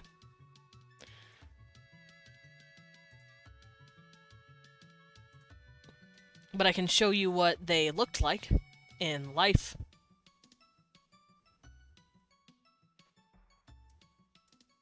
Actually, I could just take a quick screenshot of it. There we go. Here they all are. So you guys have already seen Bobby, Frederique, Jacob, and Eli, but this is Winona. She's, like I said, she's like 80, 85. And your lords, your werewolves, when they get very old, do they go full wolf and just basically go feral and hang out? No, they just pass on. I do have lore where there are certain types of werewolves, though. For simplicity's sake, they're called alphas and betas, but alphas are pretty much werewolves who have been born of another werewolf, and so they have a lot more control over their shapeshifting, and they also don't lose themselves when they shift into a wolf. And then there's the betas who were turned. They were bitten by another werewolf and were turned into a wolf, and they have no control. They shift during the moon phases, and they completely lose themselves into ferality until the moon is gone, until it's daytime. And Winona was an alpha. So is Emily. Bobby is a beta. He was turned. Frederic was an alpha. Eli is an alpha. Jacob's a beta. He was turned. And then Roy and Mila are both alphas.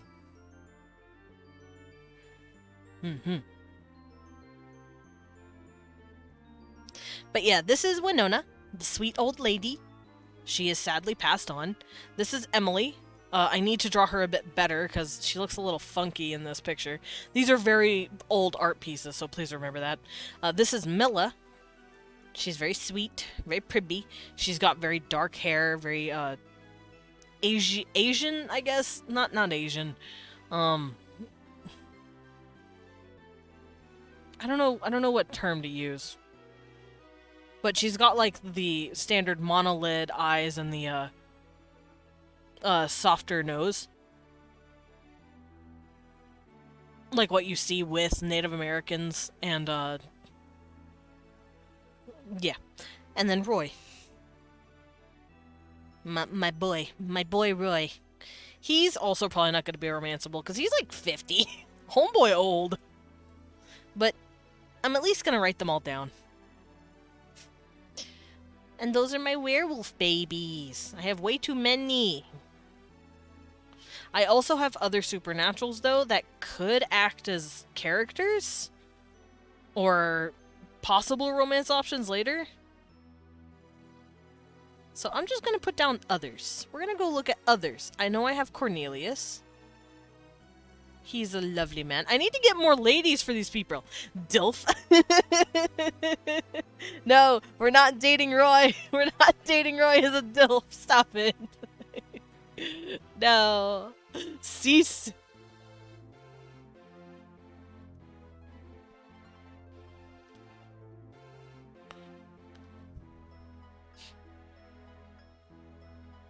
Alright, so let's see. Cornelius. He is a priest, but he looks kind of funky. He looks weird to people. And there's a reason for that you could probably learn in the story, I'm just saying. I'm looking for a picture of him real quick, though. There you are. Cornelius! There he is. Cornelius. I love him. He's a good boy, too. Other than that, I can't think of anything else.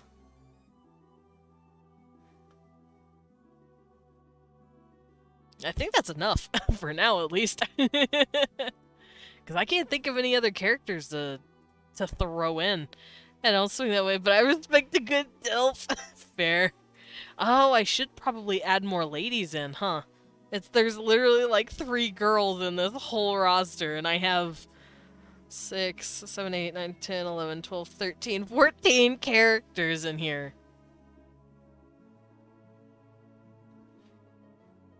I can't help it. I like boys. I like making boys.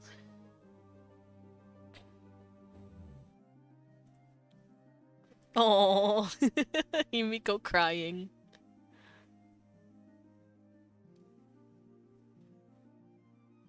And now I gotta go through my character roster, because like I said, I don't make a whole lot of ladies.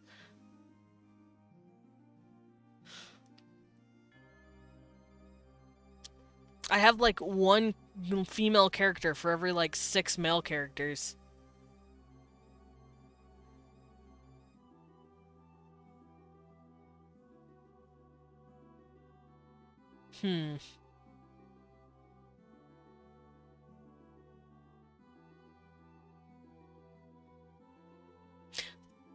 No, I can't use her. She is happily taken, and I can't, under good conscience, put her in there.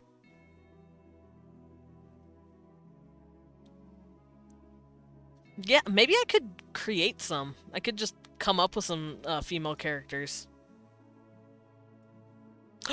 Deirdre! I just gasped stupid. There's Deirdre. Deirdre.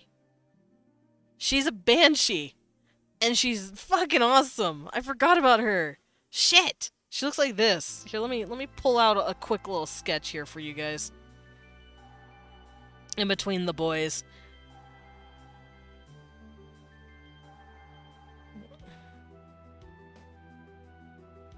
She's like this tall, slender, sophisticated lady. And she's kind of like a judge. Got any Doulahan? Ambrose was a Doulahan! And he's dead! I'm sorry! I killed the only Doulahan I owned!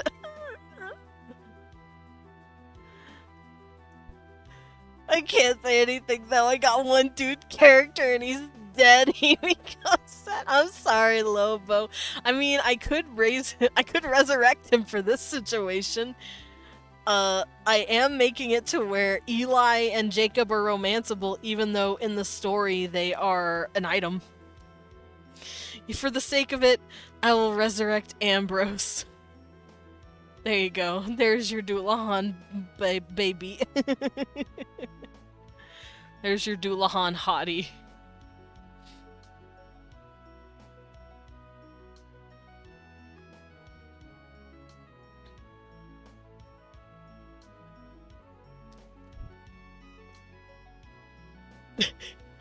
Oh, okay, I see how it is. I get your guys' attention with a tall lady. Okay. Yeah, I could draw Deirdre for you. Deirdre. It's hard for me to say. Me am Dumbbones.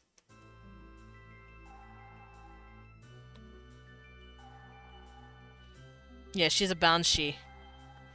So she's very tall, very eloquent.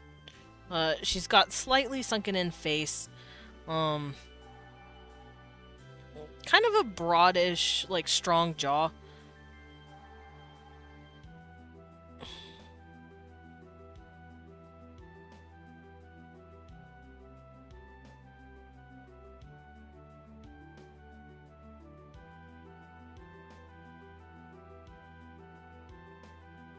Let me scoot her over a bit so I can get her done.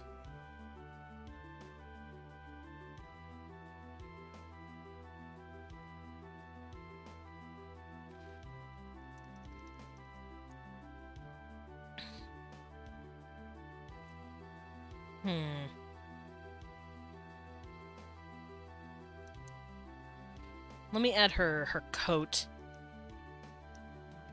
That reminds me, I was gonna make a Doulahan character. Do it! Make a Doulahan! I truly never meant to force you to bring the dead back to life. Yes, I have brought him back. I have resurrected him.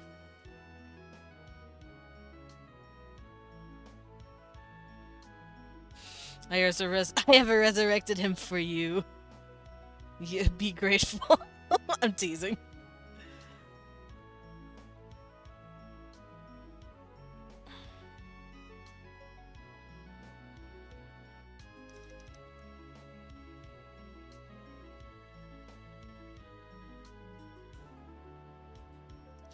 I'm trying to do this quick, and between two dudes already drawn. So I'm kind of fumbling here.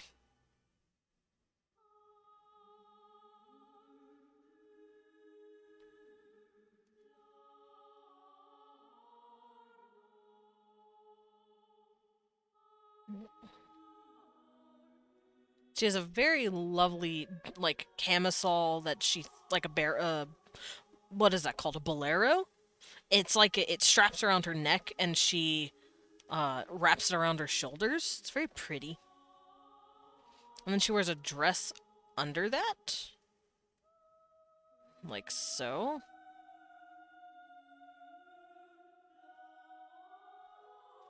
Something like that.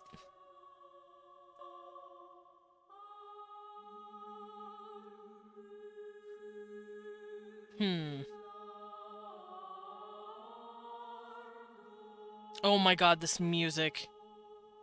This is taking me back.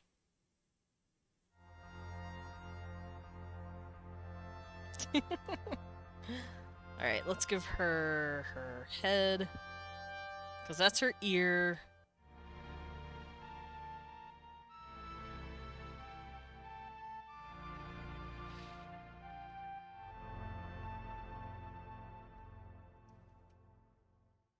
And she is pretty tall, so she usually looks down.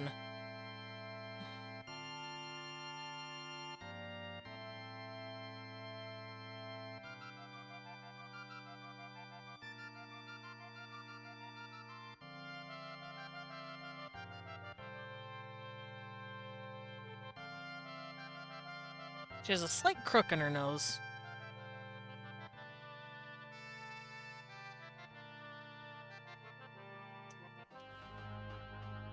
And I know she's got pretty pouty lips.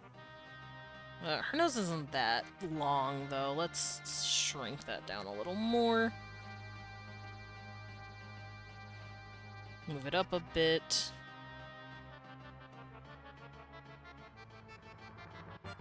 There we go. Oh, some dramatic organ music. Hell yeah, we do.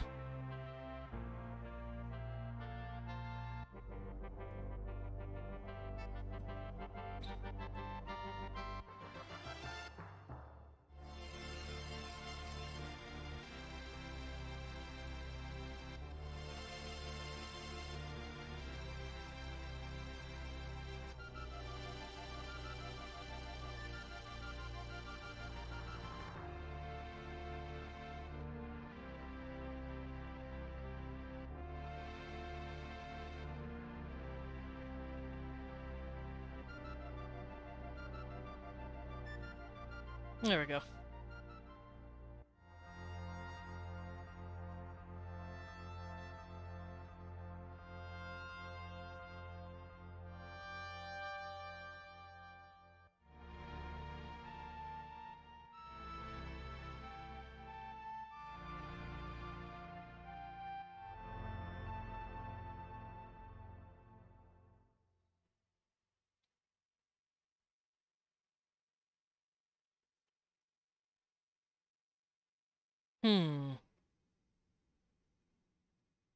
I don't want the rainy night version.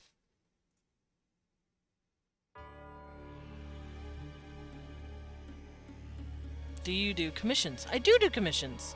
For those of you who want to see my prices or see what I can do, you can actually visit my Ko-Fi, or my coffee is what I usually call it.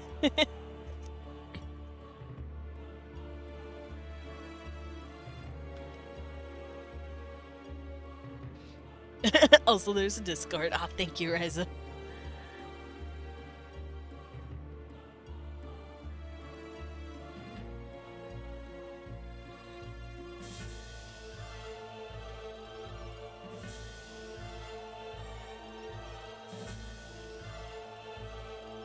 But yeah, this is Deirdre. She's a banshee, and I love her.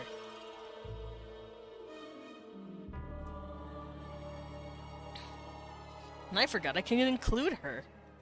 She's actually a mayor. As stupid as that sounds. So, the way, this place works... Oh, geez, music. You're so good at drawing. Thank you, Lilith. Wait, this was just a quick sketch, though.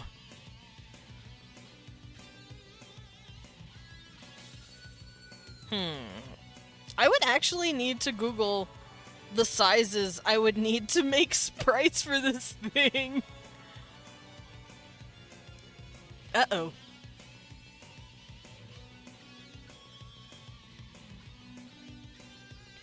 But yeah, that's Deirdre. She likes to curl her hair. Her eyes are a very weird color, though. The sclera, for these guys, it's white, but hers would be like a dark, deep blue. So let's do a quick little color of her. I'll keep this up. I'll do a quick color of what she is. Because she's just got a very soft shade of blue about her. Even her skin's like this very gentle blue.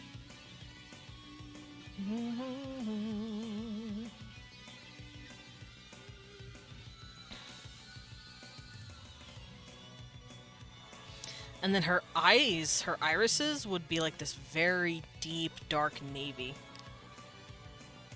Like this. And then her eyes themselves would probably be a brighter white. like this.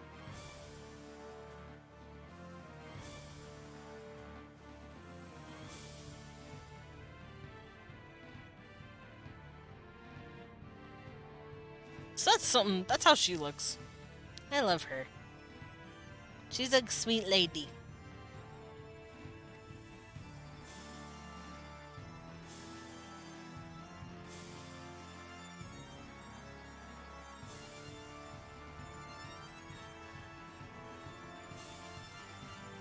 There we go. And then her hair and her outfit. She likes to wear white.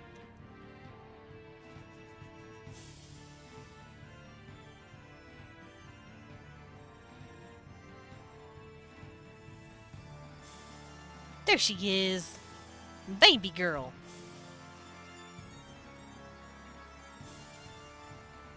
So yeah, she could definitely be on the roster. Mind posting the coffee again? Yeah, it's just exclamation Ko-Fi. Like that. Mm-hmm.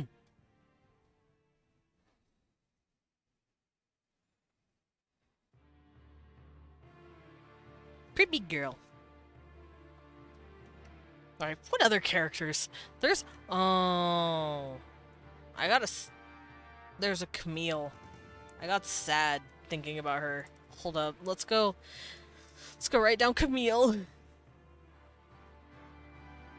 Camille is a lovely young woman. She's not a part of the werewolf crew. Not the standard werewolf crew. But it is another girl that I could add in. She's a werewolf, like I said, she's an alpha. And she actually has a kid. But, she was left by her husband, who is human, and it's very sad. So maybe she could be an option. But yeah, there's all the babies. Now I just have to figure out how to convert them into sprites. Because I'd probably want to do full body sprites, a la Danganronpa. But I'd also want to give them close-ups. And I need to figure out how to do that, because I have never made a visual novel before. I've played with Renpai. I'm not gonna front. I have actually played with Renpai. So I know what goes into making stuff, but I don't know the resolutions that I have to work with. I don't know if that makes sense.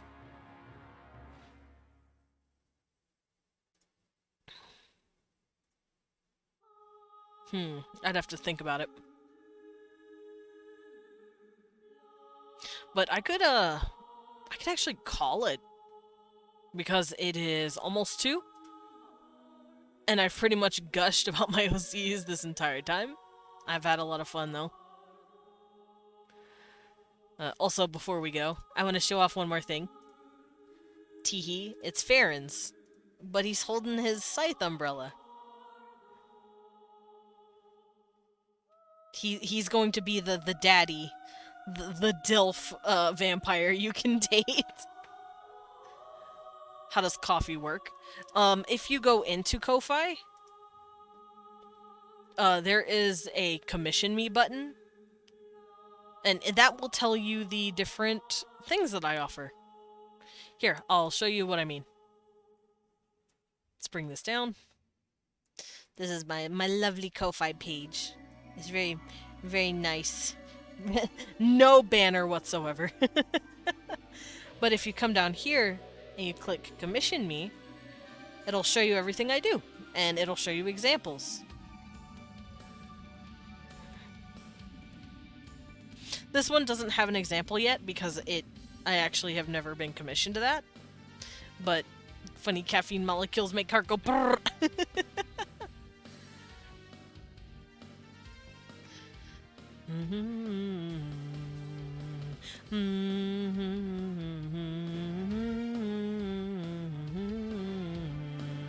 Oh, also, I have decided that I am going to hold a karaoke night, but it's only if I get to 500, because I'm too scared. If I give myself a long-term goal like that, then I'm like, okay, cool. I'm not. I have moments. Yes, it's all connected to PayPal.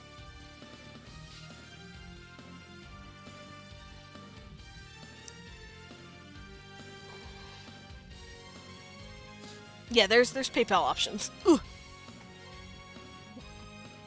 Yeah, let me give this a little savey save here. Oh, you know what else I could do? Other than these guys, the ones that I showed you, I could also add in, let's see, Emily. Oh god, Judah. Judah can fuck off. Judah evil. Maybe Judah.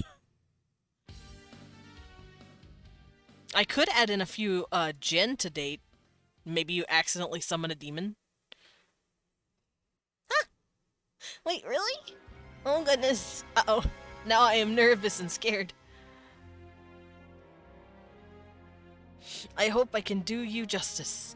Then again, it's easy when I'm working with perfection.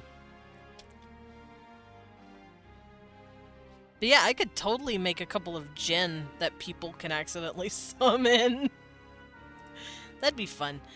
These are definitely going to be cut down later. Maybe only have a couple of people romanceable at first, because I don't want to blow myself out, but I definitely have options now. Also, I just love Deidre. Peta peta peta. But yeah, I'm gonna call it. I am tired, and this Castlevania is getting real crazy. I'm actually gonna save it to my music, so I can keep playing it later. But thank you guys so much for joining me today, dropping in and saying hi, and watching me draw all my babies, with all these hotties. I might share them with Twitter later, but I know I've already posted him on Twitter once, but now I can post them both. And let's hop over here. Wow. I am here. Also, take your hand back. Take it. Take it back. Bleh. Wah. But yeah, I had a lot of fun drawing my babies. It's been a while since I've just sat down and just drawn anything else other than, like, commissions or talk sprites or emotes, and I'm like, I can actually draw what I want? I don't know what to draw anymore. So, it was nice being able to just take a break and just draw whatever. Oh, I did. Ryza, that's beautiful. By the way, I have yours pulled up. I have your, Thank you for sharing your babies, they're so hot. Oh, thank you. I need to make more girls. I need to make more girl vampires, specifically. Maybe I'll add a bad bitch. Like, you know, a princess bad bitch that you have to, like, figure out. I don't know. I think that'd be fun.